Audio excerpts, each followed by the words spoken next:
ನನ್ನ ವಯಸ್ಸು ಹೆಚ್ಚು ಕಮ್ಮಿ 45.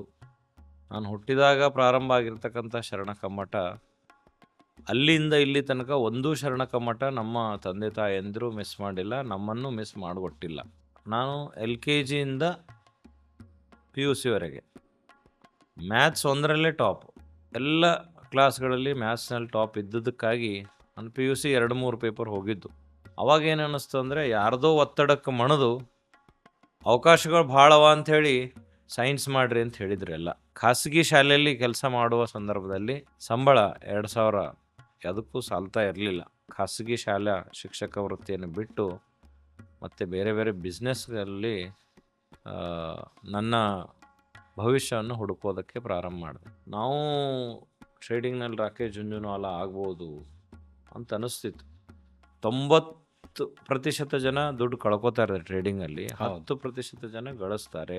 ಒಂದು ಒಳ್ಳೆ ತಾಳ್ಮೆ, ಒಂದು ಒಳ್ಳೆ ಜ್ಞಾನ ಅದರಲ್ಲಿ ನಾವು ಪಡ್ಕೋಬೇಕು ಅಂದಾಗ ಮಾತ್ರ ನಾವು ಹಣ ಗಳಿಸ್ಬೋದು ಅನ್ನೋಂಥದ್ದು ಒಂದು ಮನವರಿಕೆ ಆಯಿತು. ರಿಯಲ್ ಎಸ್ಟೇಟಿಗೆ ಬರ್ಲಿಕ್ಕೆ ಕಾರಣ ಏನಂತಂದರೆ, ನಾನು ಟ್ರೇಡಿಂಗಲ್ಲಿ ಇಷ್ಟೆಲ್ಲ ದೊಡ್ಡ ಪ್ರಮಾಣದ ಸಾಧನೆ ಮಾಡಿದ್ರೂ ಕೂಡ ಅದು ಯಾರ ಕಣ್ಣಿಗೂ ಕಾಣುತ್ತಿರಲಿಲ್ಲ.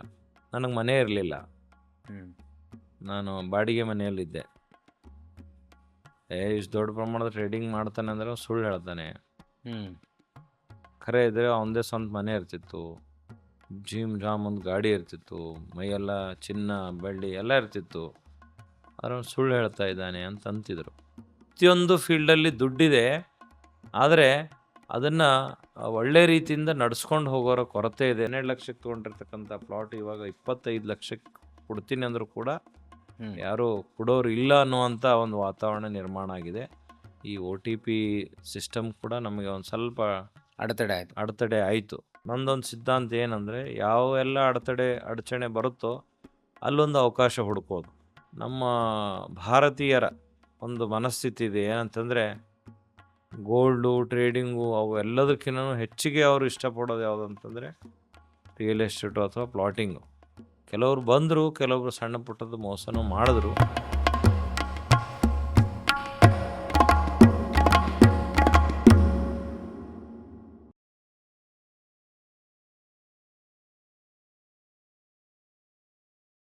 ಆತ್ಮೀಯರೇ ನಮಸ್ಕಾರ, ಶರಣಾರ್ಥಿ. ಪ್ರತಿಯೊಬ್ಬ ಮನುಷ್ಯನಿಗೆ ಜೀವನದಲ್ಲಿ ಬಹಳ ದೊಡ್ಡ ಆಸೆ ಅಂದರೆ, ನಾನು ಹಣ ಗಳಿಸ್ಬೇಕು, ಶ್ರೀಮಂತನಾಗಬೇಕು ಅನ್ನೋದು. ಆದರೆ ರಾಜಮಾರ್ಗದಲ್ಲಿ ಹಣ ಗಳಿಸೋದು ಬಹಳ ಕಷ್ಟ ಅಂತ ಅನಿಸಿದ್ರಿಂದ ಮನುಷ್ಯ ವಾಮ ಮಾರ್ಗ ಹಿಡಿತಾನೆ. ಆದರೆ ಬಹಳಷ್ಟು ಯಶಸ್ವಿ ಪುರುಷರು ರಾಜಮಾರ್ಗದಲ್ಲಿ ಹಣ ಗಳಿಸಿರ್ತಾರೆ. ಪ್ರತಿಯೊಬ್ಬರಿಗೂ ಹಣದ್ದೇ ಒಂದು ದೊಡ್ಡ ಹುಚ್ಚಿರ್ತದೆ, ಯಾಕಂದರೆ ಮನುಷ್ಯನಿಗೆ ಅದು ದೊಡ್ಡ ಕೊರತೆ ಮತ್ತು ಕೊರಗು. ಈ ಹಿನ್ನೆಲೆಯಲ್ಲಿ ವಚನ ಸಮೂಹ ಸಂಸ್ಥೆಯ ಮುಖ್ಯಸ್ಥರಾದ ಅಲ್ಲಮಪ್ರಭು ನಾವದಗೆರೆ ಅವರು ತಮ್ಮ ಇಡೀ ಸುಮಾರು 15 ವರ್ಷದ ಬದುಕಿನುದ್ದಕ್ಕೂ ರಾಜಮಾರ್ಗದಲ್ಲಿ ಹಣ ಗಳಿಸುವ ಮತ್ತು ರಾಜಮಾರ್ಗದಲ್ಲಿ ಹಣ ಗಳಿಸಿ ಇತರರಿಗೆ ನೆರವಾಗುವಂಥ ಒಂದು ವ್ಯವಸ್ಥೆಯನ್ನು ರೂಪಿಸಿಕೊಂಡರು. ಆರಂಭದಲ್ಲಿ ಅದು ವಚನ ಟ್ರೇಡಿಂಗ್ ಸೊಲ್ಯೂಷನ್ಸ್ ಮೂಲಕ ಕಮೋಡಿಟಿ ಟ್ರೇಡಿಂಗ್ ಎಕ್ಸ್ಪೆರಿಮೆಂಟ್ ಮಾಡಿ ನೋಡಿದರು. ಅದಾದಮೇಲೆ ಉದ್ಯಮದ ಬೇರೆ ಬೇರೆ ಆಯಾಮಗಳಿಗೆ ಬಂದರು. ಈಗ ಭಾಳ ಚಾಲ್ತಿಯಲ್ಲಿರುವಂಥ ರಿಯಲ್ ಎಸ್ಟೇಟ್ ಮೂಲಕ ಹೇಗೆ ಹಣ ಗಳಿಸ್ಬೋದು ಅನ್ನೋದನ್ನು ಅರ್ಥ ಮಾಡಿಕೊಂಡು ಅದಕ್ಕೆ ಒಂದು ಚಾಲನೆಯನ್ನು ಕೊಟ್ಟರು. ಹಾಗೆ ಒಬ್ಬ ವ್ಯಕ್ತಿ ತನ್ನ ಜರ್ನಿಯಲ್ಲಿ ಏನೇನು ಸಾಧನೆಗಳನ್ನು ಮಾಡಬಹುದು, ಅದು ಹೇಗೆ ಸಾಧ್ಯ ಆಯಿತು, ಅದಕ್ಕೆ ಅವರು ಬೆಳೆದು ಬಂದ ಪರಿಸರ ಕಾರಣನೋ ಶ್ರಮನೋ, how he can be role model to others ಅನ್ನುವಂಥದ್ದನ್ನು ನಾವು ಅವರ ಮಾತುಗಳೊಂದಿಗೆ ಚರ್ಚೆ ಮಾಡ್ತಾ ಅರ್ಥ ಮಾಡ್ಕೊಳ್ಳೋಣ. ನಾನು ಈ ಸಂವಾದಕ್ಕೆ ವಚನ ಸಮೂಹ ಸಂಸ್ಥೆಯ ವ್ಯವಸ್ಥಾಪಕ ನಿರ್ದೇಶಕರಾದ ಅಲ್ಲಮಪ್ರಭು ನಾವದಗೆರೆ ಅವರನ್ನು ಸ್ವಾಗತಿಸ್ತೇನೆ. ಶರಣಾರ್ಥಿ ಸರ್. ಅಲ್ಲಮಪ್ರಭು ಅವರೇ, ನಾನು ಆರಂಭದಲ್ಲಿ ಹೇಳಿದ ಹಾಗೆ ಹಣ ಮನುಷ್ಯನಿಗೆ ಭಾಳ ಮುಖ್ಯ. ಕರೆ, ಹಣ ಗಳಿಸ್ಲಿಕ್ಕೆ ಭಾಳ ದೊಡ್ಡ ಉನ್ನತವಾದ ಪದವಿ ಇರಬೇಕು, ವಿದ್ಯೆ ಇರಬೇಕು, ಅಷ್ಟು ಸ್ಥಾನಮಾನ ಇರಬೇಕು ಅಂತ ಹೇಳ್ತಾರೆ. ಆದರೆ ಸಾಮಾನ್ಯರು ಕೂಡ ಹಾಗೆ ಹಣವನ್ನು ಗಳಿಸ್ಬೋದು, ಹಣ ಗಳಿಸುವ ಮಾರ್ಗವನ್ನು ತಿಳಿಸ್ಬೋದು ಅನ್ನೋದನ್ನು ನೀವು ನಿಮ್ಮ ವ್ಯಾಪಾರೋದ್ಯಮದ ಮೂಲಕ ತೋರಿಸಿಕೊಟ್ಟಿದ್ದೀರಿ. ನಿಮ್ಮ ಬಾಲ್ಯ ಹೇಗಿತ್ತು? ಬಾಲ್ಯದ ಪ್ರಭಾವ ಹೇಗಿತ್ತು? ಯಾಕೆ ನಿಮಗೆ ಈ ಉದ್ಯಮಕ್ಕೆ ಬರ್ಬೇಕಂತ ಆಸಕ್ತಿ ಬಂತು? ನೀವು ನಿಮ್ಮ ವೃತ್ತಿ ಬದುಕಿನಲ್ಲಿ ಏನೇನು ಅನುಭವಗಳನ್ನು ಕಂಡ್ರಿ ಅನ್ನೋದನ್ನು ಹೇಳಿದರೆ ಇತರರಿಗೆ ಅದು ಖಂಡಿತ ಪ್ರೇರಣೆ ಆಗ್ತದೆ. ಸರಿ ಸರ್, ಧನ್ಯವಾದಗಳು. ನಾನು ಹೆಸರು ಅಲ್ಲಂ ಪ್ರಭು. ಆದರೆ ಆ ಹೆಸರು ಬರ್ಲಿಕ್ಕೆ ಕಾರಣ ಏನಂತಂದರೆ ನಮ್ಮ ಶರಣ ಸಂಸ್ಕೃತಿ. ಅದಕ್ಕೆ ನಮ್ಮ ಹಿರಿಯರು, ತಂದೆ ತಾಯಿಯಂದರು ಸುಮಾರು 44 ವರ್ಷಗಳ ಹಿಂದೆಯೇ ನನ್ನ ಹೆಸರು ಅಲ್ಲಂ ಪ್ರಭು ಅಂತಿಟ್ಟರು. ಯಾಕಂದರೆ ಆವಾಗ ಆ ಒಂದು ಶರಣ ಸಂಸ್ಕೃತಿಯ ವಾತಾವರಣದಲ್ಲಿ ನಮ್ಮ ಕುಟುಂಬ ನಡೀತಾ ಇರೋದರಿಂದ ಆ ಒಂದು ಹೆಸರನ್ನು ಕೊಟ್ಟರು. ನಾನು ಇಡೀ ಈ ಎಲ್ಲ ಕಾರ್ಯಗಳ ಹಿಂದೆ, ಆ ಯಶಸ್ಸಿನ ಹಿಂದೆ ಆ ಹೆಸರು ಕೂಡ ಒಂದು ಕಾರಣ ಅಂತ ನಾನು ಹೇಳ್ಬೋದು. ಅಲ್ಲಮಪ್ರಭು ವೈರಾಗ್ಯ ಮೂರ್ತಿಯಾಗಿದ್ದ, ವ್ಯವಹಾರ ಮೂರ್ತಿ ಆಗಿರಲಿಲ್ಲ. ಆದ್ರೆ ನೀವು ವ್ಯವಹಾರ ಮೂರ್ತಿಯಾಗಿ ಬೆಳೆದಿದ್ದೀರಿ. ಶರಣ ಪ್ರಭಾವ ಇತ್ತು ನಿಜ, ಆದರೆ ಪ್ರಭುವಿನ ಹಾಗೆ ನೀವು ಆ ಸ್ಥಾನದಲ್ಲಿದ್ದೀರಿ. ಅದ್ರ ಜೊತೆಗೆ ನಿಮ್ಮ ಕುಟುಂಬದಲ್ಲಿ ಬಸವಾದಿ ಶರಣರ ಮೌಲ್ಯಗಳ ಪ್ರಭಾವ ಇತ್ತಲ್ಲ, ಅದು ನಿಮಗೆ ಯಾವ ಯಾವ ಪಾಯಿಂಟ್ ನಿಮಗೆ ಅಲ್ಲಿ ಬಹಳ ಇಷ್ಟ ಆಯಿತು, ಅದನ್ನು ನಿಮ್ಮ ಬದುಕಿನಲ್ಲಿ ಅಳವಡಿಸ್ಕೊಳ್ಬೇಕಂತ ಅನಿಸ್ತು? ನಮ್ಮ ಹಿರಿಯರು ಹಾಕಿಕೊಟ್ಟಿರ್ತಕ್ಕಂಥ ಮಾರ್ಗದರ್ಶನ, ಇವಾಗ ನಾವು ಏನು ನುಡಿತೇವೋ ಅದನ್ನು ನಡಿಬೇಕು, ನಾವೇನು ನಡಿತೇವೋ ಅದನ್ನೇ ನುಡಿಬೇಕು ಅನ್ನುವಂಥ ಒಂದು ಮಾತೇನಿದೆ ಅಂತಂದರೆ, ಅದು ನಮ್ಮ ಜೀವನದಲ್ಲಿ ಹಾಸುಹೊಕ್ಕಾಗಿಸ್ಕೊಂಡಾಗ ಇದೆಲ್ಲವೂ ಸಾಧ್ಯವಾಯಿತು. ಬಹಳಷ್ಟು ಜನ ಆ ಪರಿಸರದಲ್ಲಿ ಬೆಳೀತಾರೆ, ವಚನಗಳನ್ನು ಓದ್ತಾರೆ, ಲಿಂಗಾಯತ ಧರ್ಮ ಅರ್ಥ ಮಾಡ್ಕೊಳ್ತಾರೆ. ಆ ನಡೆನುಡಿ ವಿಷಯ ಇದೆ ಅಲ್ಲ, ಬಾಯಿಲಂದಷ್ಟು ಸುಲಭ ಅಲ್ಲ. ಅದು ಸನ್ಯಾಸಿಗಳಿಗೆ ಯತಿಗಳಿಗೆ ಸಾಧ್ಯ ಆಗಿಲ್ಲ. ಆದರೆ ನಿಮಗೆ ಯಾಕೆ ಅದು ಸಾಧ್ಯ ಆಯಿತು? ಯಾಕೆ ಅದು ಪ್ರಭಾವ ಬೀರಿತು? ಸಹವಾಸ ಸಂಘ ಅಂತಾರಲ್ಲ, ಸಹವಾಸ ಪ್ರಭಾವ. ಪ್ರಭಾವ ಯಾವ ರೀತಿಯಾಗಿ ಸಹವಾಸ ನಮ್ಮ ಜೊತೆ ಇರುತ್ತೋ, ಆ ಒಂದು ಪ್ರಭಾವ ಹೆಂಗಿರುತ್ತೋ ಅದ್ರ ಮೇಲೆ ನಮ್ಮ ಜೀವನವನ್ನು ನಾವು ರೂಪಿಸ್ಕೊಳ್ಬೋದು. ಫಾರ್ ಎಕ್ಸಾಂಪಲ್ ಏನಂತಂದರೆ, ನಾವು ಈ ಒಂದು ಬಸವ ಕಲ್ಯಾಣ ಅನುಭವ ಮಂಟಪದಲ್ಲಿ ಜರುಗತಕ್ಕಂಥ ಶರಣ ಕಮ್ಮಟ ಕಾರ್ಯಕ್ರಮ, ಇವಾಗ ಅದು ಅನುಭವ ಮಂಟಪ ಉತ್ಸವ ಆಗಿ ಕೂಡ ಪ್ರಖ್ಯಾತಿ ಪಡೆದಿದೆ. ಸುಮಾರು 45ನೇ ಶರಣ ಕಮ್ಮಟ ಈ ಸರಿ ಇರೋದು. ನನ್ನ ವಯಸ್ಸು ಹೆಚ್ಚು ಕಮ್ಮಿ 45. ನಾನು ಹುಟ್ಟಿದಾಗ ಪ್ರಾರಂಭ ಆಗಿರ್ತಕ್ಕಂಥ ಶರಣ ಕಮ್ಮಟ, ಅಲ್ಲಿಂದ ಇಲ್ಲಿ ತನಕ ಒಂದೂ ಶರಣ ಕಮ್ಮಟ ನಮ್ಮ ತಂದೆ ತಾಯಂದಿರು ಮಿಸ್ ಮಾಡಿಲ್ಲ, ನಮ್ಮನ್ನು ಮಿಸ್ ಮಾಡಿಕೊಟ್ಟಿಲ್ಲ. ಅಂದರೆ ನಾವು ಹಾಕಿಕೊಟ್ಟಿರ್ತಕ್ಕಂಥ ಶರಣ ಸಂಸ್ಕೃತಿಯ ಮಾರ್ಗ ಅದರಲ್ಲಿ ನಡಿಬೇಕಾದರೂ ಕೂಡ ಮೇಲಿಂದ ಮೇಲೆ ಅದರ ಪ್ರಭಾವ ಮತ್ತೆ ಮತ್ತೆ ಆಗ್ತಾ ಇರಬೇಕು. ಅದಕ್ಕೆ ಅಲ್ಲಿ ಹೋಗಿ ಬಂದಾಗ ಒಳ್ಳೊಳ್ಳೆ ಸ್ನೇಹಿತರ ಪರಿಚಯ ಆಯಿತು, ಒಳ್ಳೊಳ್ಳೆ ಶರಣ ಜೀವಿಗಳ ಪರಿಚಯ ಆಯಿತು. ಅವರೆಲ್ಲರ ಒಂದು ಪ್ರಭಾವಕ್ಕೆ ಒಳಗಾಗಿ ಸತ್ಯ ಮಾರ್ಗದಲ್ಲಿಯೇ ನಡಿಬೇಕು ಅನ್ನುವಂಥ ಒಂದು ಆಶಯ ಮೂಡಿ, ಆ ನಿಟ್ಟಿನಲ್ಲಿ ನಾನು ಒಂದು ಒಳ್ಳೆಯ ಶರಣ ಮಾರ್ಗವನ್ನು ಆಯ್ಕೆ ಮಾಡಿಕೊಂಡು ಮುಂದುವರಿತಾ ಬಂದಂಗೆ ಈ ಒಂದು ಸಾಧನೆ ಸಾಧ್ಯ ಆಯಿತು. ನೀವು ನಿಮ್ಮ ವಿದ್ಯಾಭ್ಯಾಸವನ್ನು ಡಿ.ಎಡ್ ಅಥವಾ ಟಿ.ಸಿ.ಎಚ್ಗೆ ಮೊಟಕುಗೊಳಿಸಿದ್ರಿ. ಯಾಕೆ ಹೆಚ್ಚಿನ ವ್ಯಾಸಂಗ ಮಾಡ್ಬೇಕಂತ ನಿಮ್ಗೆ ಅನಿಸ್ಲಿಲ್ಲೇನು? ಇಲ್ಲ, ವಿದ್ಯಾಭ್ಯಾಸದ ಬಗ್ಗೆ ಹೇಳಬೇಕಂದ್ರೆ ನಂದು ಪ್ರೈಮರಿ ಹೈಸ್ಕೂಲೆಲ್ಲ ಚೆನ್ನಾಗಾಯಿತು. ಆದರೆ ನಾನು LKGಯಿಂದ PUCವರೆಗೆ ಮ್ಯಾಥ್ಸ್ ಒಂದರಲ್ಲೇ ಟಾಪ್. ಬೇರೆ ಸಬ್ಜೆಕ್ಟ್ ನನಗೆ ತಲೆಗೆ ಹತ್ತಿದ್ದಿಲ್ಲ ಅಷ್ಟಾಗಿ. ಅದಕ್ಕೆ ಮೂಲ ಕಾರಣ ಅಂತಂದರೆ ನವೋದಯ ಕೋಚಿಂಗ್. ನವೋದಯ ಕೋಚಿಂಗಲ್ಲಿ ಟ್ಯಾಲೆಂಟಿಗೆ ಸಂಬಂಧಪಟ್ಟಿದ್ದ ಒಂದು ಸಬ್ಜೆಕ್ಟ್ ಇರ್ತದೆ, ಮತ್ತು ಮ್ಯಾಥ್ಸ್ ಒಂದು ಸಬ್ಜೆಕ್ಟ್ ಇರ್ತದೆ. ಅದಕ್ಕೆ ಅವೆರಡೂ ಸಬ್ಜೆಕ್ಟ್ಗಳಲ್ಲಿ ನಮ್ಮ ಸಿದ್ದಣ್ಣ ಮಣ್ಣೂರ್ ಅಂತಿದ್ರು ಸಿಂದಗಿಯಲ್ಲಿ, ಅಲ್ಲಿ 2 ವರ್ಷ ನಾನು ನವೋದಯ ಕೋಚಿಂಗ್ ಉಳಿದಿದ್ದೆ. ಅಲ್ಲಿಂದ ನನ್ನ ವಿದ್ಯಾಭ್ಯಾಸದ ಶೈಲಿ ಬದಲಾವಣೆ ಆಯಿತು. ಆವಾಗ ಆ ಮ್ಯಾಥ್ಸ್ನಲ್ಲಿರ್ತಕ್ಕಂಥ ಆಸಕ್ತಿ ನನ್ನನ್ನು ಈ ಉದ್ಯಮ ಕ್ಷೇತ್ರಕ್ಕೆ ಬರುವಂತೆ ಅಟ್ರ್ಯಾಕ್ಟ್ ಮಾಡ್ತು. ಯೂಶಲಿ ಜಾಣ ವಿದ್ಯಾರ್ಥಿಗಳಂದ್ರೆ ಮ್ಯಾಥ್ಸ್ನಲ್ಲಿ ಬುದ್ಧಿವಂತರಿರ್ತಾರೆ. ಆದ್ರೆ ಭಾಳ ವಿದ್ಯಾರ್ಥಿಗಳಿಗೆ ಸಮಸ್ಯೆ ಏನಂದ್ರೆ ಎಲ್ಲ ವಿಷಯಗಳು ಬರ್ತಿರ್ತಾವೆ, ಮ್ಯಾಥಮೆಟಿಕ್ಸ್ ಬರ್ತಿರಲ್ಲ. ಅದು ನಿಮ್ಮ ಕೇಸ್ನಲ್ಲಿ ಮ್ಯಾಥಮೆಟಿಕ್ಸ್ನಲ್ಲೇ ನೀವು ಭಾಳ ಎಕ್ಸ್ಪರ್ಟ್ ಇದ್ರಿ. ಆಯಿತು, ಮುಂದೆ ನೀವು ಸೈನ್ಸ್ ಮಾಡಿ ಎಂಜಿನಿಯರಿಂಗು ಅಥವಾ ಮೆಡಿಕಲ್ಲು ಹೋಗ್ಬೋದಾಗಿತ್ತಲ್ಲ? ಆದರೆ ನಾವು ಕಲ್ತಿರ್ತಕ್ಕಂಥ ಹಳ್ಳಿಯಲ್ಲಿ ಹ್ಮ್. ಇಂಗ್ಲೀಷ್ ಪ್ರಭಾವ ಇರಲಿಲ್ಲ. ಆಂಗ್ಲ ಮಾಧ್ಯಮ ಶಾಲೆಗಳು ಇರಲಿಲ್ಲ. ಹಳ್ಳಿಕೇಡ್ ಬಸವತೀರ್ಥ ಒಂದು ಕನ್ನಡ ಮಾಧ್ಯಮ ಶಾಲೆ. ಅಲ್ಲಿ ನಮ್ಮ ಪ್ರೈಮರಿ ಮತ್ತು ಹೈಸ್ಕೂಲ್ ವಿದ್ಯಾಭ್ಯಾಸ ಆಯಿತು. ಆ ಕನ್ನಡ ಮಾಧ್ಯಮದಿಂದ ಇಂಗ್ಲೀಷ್ ಮಾಧ್ಯಮಕ್ಕೆ ಹೋಗುವಾಗ ಹ್ಮ್. ನಮಗೆ ಮಾಧ್ಯಮದ ಒಂದು ಅಡಚಣೆಯಾಗಿ ಆ PUC ಸೈನ್ಸ್ ತಗೊಂಡಾಗ ಆ ಸೈನ್ಸ್‌ನಲ್ಲಿ ಅಷ್ಟಾಗಿ ನಮಗೆ ಯಶಸ್ಸು ಸಿಗ್ಲಿಲ್ಲ. ಯಶಸ್ಸು ಅಧ್ಯಯನ ತಲೆಗೆ ಹತ್ತಲಿಲ್ಲ. ಅದಕ್ಕೆ ಆ ನಿಟ್ಟಿನಲ್ಲಿ ಒಂಚೂರು ಹಿನ್ನಡೆ ಆಯಿತು ವಿದ್ಯಾಭ್ಯಾಸದಲ್ಲಿ. ಆದರೆ ಇಡೀ ಎಲ್ಲ ಕ್ಲಾಸ್ಗಳಲ್ಲಿ ಮ್ಯಾಥ್ಸ್‌ನಲ್ಲಿ ಟಾಪ್ ಇದ್ದುದಕ್ಕಾಗಿ PUCಯಲ್ಲಿ ನಮ್ಮ ಮ್ಯಾಥ್ಸ್ ಶಿಕ್ಷಕರು ನನ್ನ PUC 2-3 ಪೇಪರ್ ಹೋಗಿದ್ದು. ಅವಾಗ ನಮ್ಮ ಮ್ಯಾಥ್ಸ್ ಟೀಚರ್ ಏನಂತಿದ್ರು ಅಂತಂದ್ರೆ, "ನೀನು ರ್ಯಾಂಕ್ ಸ್ಟೂಡೆಂಟಪ್ಪ, ಹೆಂಗೆ ಬಂತು ರಿಸಲ್ಟ್?" ಅಂತ ಕೇಳಿದಾಗ, "ಇಲ್ಲ ಸರ್ 3 ಪೇಪರ್ ಹೋಗ್ಯಾವ್ರಿ" ಅಂತ ಹೇಳಿದೆ ನಾನು. ಹ್ಮ್. ವಂಡ್ರ್ ಅನ್ನಿಸ್ತು ರೀ. "ನೀನು ರ್ಯಾಂಕ್ ಸ್ಟೂಡೆಂಟು ನಿಂದು ಹೆಂಗೆ 3 ಪೇಪರ್ ಹೋಯ್ತಾವ?" ಆದ್ರೆ ನಾನು ರ್ಯಾಂಕ್ ಇರೋದು ಬರೀ ಮ್ಯಾಥ್ಸಲ್ಲಿ ಸರ್, ಬೇರೆ ಸಬ್ಜೆಕ್ಟ್ ನನಗೆ ಅಷ್ಟಾಗಿ ತಲೆಗೆ ಹತ್ತಲ್ಲ. ಅದಕ್ಕಾಗಿ ಹಂಗೆ PUC 3 ಸಬ್ಜೆಕ್ಟ್ ಹೋಯಿತು ಅಂತ ಹೇಳಿದೆ. ಮತ್ತೆ ಪ್ರಯತ್ನಪಟ್ಟು ಅವುಗಳನ್ನು ತೆಗೆದುಕೊಂಡು ಅವಾಗೇನು ಅನ್ನಿಸ್ತು ಅಂದರೆ, ಯಾರ್ದೋ ಒತ್ತಡಕ್ಕೆ ಮಣಿದು ಅವಕಾಶಗಳು ಭಾಳ ಅವ ಅಂಥೇಳಿ ಸೈನ್ಸ್ ಮಾಡಿರಿ ಅಂತ ಹೇಳಿದ್ರು ಎಲ್ಲ ನಮ್ಮ ಹಿರಿಯರು ಆತ್ಮೀಯರೆಲ್ಲ. ಅದಕ್ಕೆ ಸೈನ್ಸ್ ಮಾಡಿ ಬೇರೆ ಬೇರೆ ಅವಕಾಶಗಳಿಗೆ ನಾವು ಮುಖ ಮಾಡ್ಬೋದು ಅಂತಿತ್ತು. ಆದರೆ ಅದನ್ನೇ ಮಾಡೋಕ್ಕಾಗ್ತಾ ಇದ್ದಿಲ್ಲ, ಆಸಕ್ತಿ ಇರಲಿಲ್ಲ. ಅದಕ್ಕೆ ಮ್ಯಾಥ್ಸ್ನಲ್ಲಿ ಆಸಕ್ತಿ ಇದ್ದಿದ್ದಕ್ಕಾಗಿ ನಂದು ಸಣ್ಣದೊಂದು ಕನಸಿತ್ತು. ಏನಂದರೆ, ನಾನು ಮ್ಯಾಥ್ಸಲ್ಲೇ ಕಾಮರ್ಸ್ ಮಾಡಬೇಕು, CA ಮಾಡಬೇಕು ಅಂತ.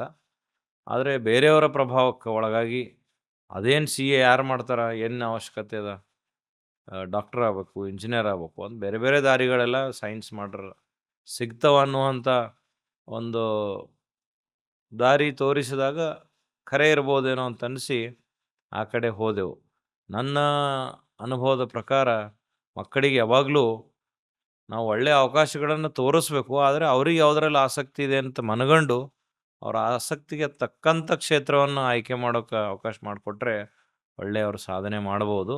ಅದಕ್ಕೆ ನಾನು CA ಆಗುವ ಒಂದು ಕಾಮರ್ಸ್ ಕ್ಷೇತ್ರಕ್ಕೆ ಹೋಗೋದು ಬಿಟ್ಟು ಸೈನ್ಸ್ ಕ್ಷೇತ್ರಕ್ಕೆ ಬಂದಿದ್ದು ತಪ್ಪಾಯಿತು. ಎಲ್ಲೋ ಎಡವಟ್ಟಾಯಿತು. ಆಯಿತು. ಆ ನಂತರ ಸುಧಾರಣೆಯಾಗಿ ಮತ್ತೆ TCH ಮಾಡಿದೆ. TCH ಆದ ನಂತರ ಮತ್ತೆ ಆವಾಗ ಹೈಯರ್ ಎಜುಕೇಷನ್ಗೆ ಹೋಗೋದು ಕಷ್ಟ ಅಂತ ಅನಿಸಿ, TCH ಅಂದರೆ ಬೇಗನೆ ನೌಕರಿ ಸಿಗ್ಬೋದು, ಬೇಗನೆ ನಮ್ಮ ಎಲ್ಲ ಅಗತ್ಯತೆಗಳನ್ನು ಪೂರೈಸ್ಕೊಳ್ಳೋಕೆ ಬೇಕಾಗಿರ್ತಕ್ಕಂಥ ಹಣ ನಮಗೆ ಸಿಗಲಿ ಅನ್ನುವಂಥ ಉದ್ದೇಶಕ್ಕಾಗಿ TCH ಮಾಡಿದೆ. ಅದು ನಮ್ಮ ಸುದೈವನೋ ದುರ್ದೈವನೋ ಗೊತ್ತಿಲ್ಲ. ಆಮೇಲೆ ನಮ್ಮದೇ ಲಾಸ್ಟ್ ಬ್ಯಾಚ್ TCH. ಅದಾದ ನಂತರ D.Ed ಅಂತಂತು ಸರ್ಕಾರ ಸುಮಾರು ಒಂದೇ ವರ್ಷದಲ್ಲಿ 500 ಕಾಲೇಜ್ಗಳ ಪರ್ಮಿಷನ್ ಕೊಟ್ಟು ಮುಂದೆ ಆ ಟೀಚರ್ ಸೆಲೆಕ್ಷನ್ ಆಗೋ ವಿಧಾನನೇ ಪೂರ್ತಿಯಾಗಿ ಚೇಂಜ್ ಮಾಡಿದಾಗ ನಮಗೆ ಸರ್ಕಾರಿ ನೌಕರಿ ಸಿಗಲಿಲ್ಲ. ಹಾಗಾಗಿ ಖಾಸಗಿ ಶಾಲೆಯಲ್ಲಿ ಕೆಲಸ ಮಾಡುವ ಸಂದರ್ಭದಲ್ಲಿ ಆ ಖಾಸಗಿಯಲ್ಲಿ ಬರ್ತಿರ್ತಕ್ಕಂಥ ಪೇಮೆಂಟ್ ಸಂಬಳ 2,000 ಅದಕ್ಕೂ ಸಾಲ್ತಾ ಇರಲಿಲ್ಲ. ಅದಕ್ಕಾಗಿ ಅಗತ್ಯಗಳು ದಿನನಿತ್ಯ ಹೆಚ್ಚಾಗ್ತಾ ಹೋದಂಗೆ ಅದನ್ನು 2,000ದಲ್ಲಿ ಮ್ಯಾನೇಜ್ ಮಾಡೋದು ಕಷ್ಟ ಆಗ್ತಾಯಿತ್ತು. ಅದಕ್ಕೆ ಆ ನಿಟ್ಟಿನಲ್ಲಿ ಸ್ವಲ್ಪ ಬೇರೆ ಬೇರೆ ಏನಾದರೂ ಬಿಸ್ನೆಸ್ ಮಾಡೋಣ ಅಂಥೇಳಿ ಆ ಖಾಸಗಿ ಶಾಲಾ ಶಿಕ್ಷಕ ವೃತ್ತಿಯನ್ನು ಬಿಟ್ಟು ಮತ್ತು ಬೇರೆ ಬೇರೆ ಬಿಸ್ನೆಸ್ಗಳಲ್ಲಿ ನನ್ನ ಭವಿಷ್ಯವನ್ನು ಹುಡುಕೋದಕ್ಕೆ ಪ್ರಾರಂಭ ಮಾಡಿದೆ. ಅದರ ಮೊದಲನೇ ಹಂತವಾಗಿ ನೀವು ಈ ಟ್ರೇಡಿಂಗಿಗೆ ಬರಲಿಕ್ಕೆ ಮುಖ್ಯ ಕಾರಣ ಏನು? ಎಲ್ಲ ಮಾಡಿದ್ರಿ, ಗೊತ್ತಾಯ್ತು ನಿಮಗೆ ಮ್ಯಾಥಮೆಟಿಕ್ಸ್ ಭಾಳ ಚೆನ್ನಾಗಿತ್ತು, ನಿಮ್ಗೊಂದು ದಾರಿ ಕಂಡುಕೊಳ್ಬೋದು ಅಂತ ಅನ್ನಿಸ್ತು. ಆದರೆ ಇದು ಟ್ರೇಡಿಂಗ್ ಅನ್ನೋದು ಪೂರಾ ಅನ್ನೋನ್ ಅಲ್ಲ ನೀವು ಬಂದಿರೋ ಹಿನ್ನೆಲೆಯಲ್ಲಿ. ಹೌದು. ಇದಕ್ಕೆ ಹೆಂಗೆ ಬಂದ್ರಿ? ಇದು ಏನು ಕಾರಣ ಆಯಿತು? ಖಾಸಗಿ ಶಾಲೆಯಿಂದ ಬಿಟ್ಟು ನಾನು ಯಾವುದೋ ಒಂದು ಬಿಸ್ನೆಸ್ ಮಾಡ್ಬೇಕಂತ ಹೊರಗೆ ಬಂದಾಗ ನಾನು ಮೊದಲಿಗೆ ಭೇಟಿಯಾಗಿದ್ದು ನೆಟ್ವರ್ಕ್ ಮಾರ್ಕೆಟಿಂಗ್. ಆ ನೆಟ್ವರ್ಕ್ ಮಾರ್ಕೆಟಿಂಗಲ್ಲಿ ಹೋಗಿ ಅಲ್ಲಿ ಆ ಒಂದು ವ್ಯವಸ್ಥೆ ಭಾಳ ಚೆನ್ನಾಗಿರುತ್ತೆ.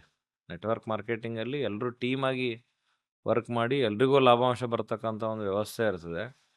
ಅಲ್ಲಿ ಹೋಗಿ ನನ್ನ ಉಜ್ವಲ ಭವಿಷ್ಯ ರೂಪಿಸ್ಕೊಳ್ಬೇಕು ಅಂತ ಹೋದಾಗ ಅಲ್ಲಿರ್ತಕ್ಕಂಥ ಲೀಡರ್ಸ್, ಅಪ್ಲೈನ್ಸು ಅವರೆಲ್ಲ ಸ್ವಾರ್ಥಕ್ಕಾಗಿ ಆ ಒಂದು ವ್ಯವಸ್ಥೆನ ರೂಪಿಸಿರ್ತಾರೆ, ಹಾಳು ಮಾಡ್ತಾಯಿದ್ರು.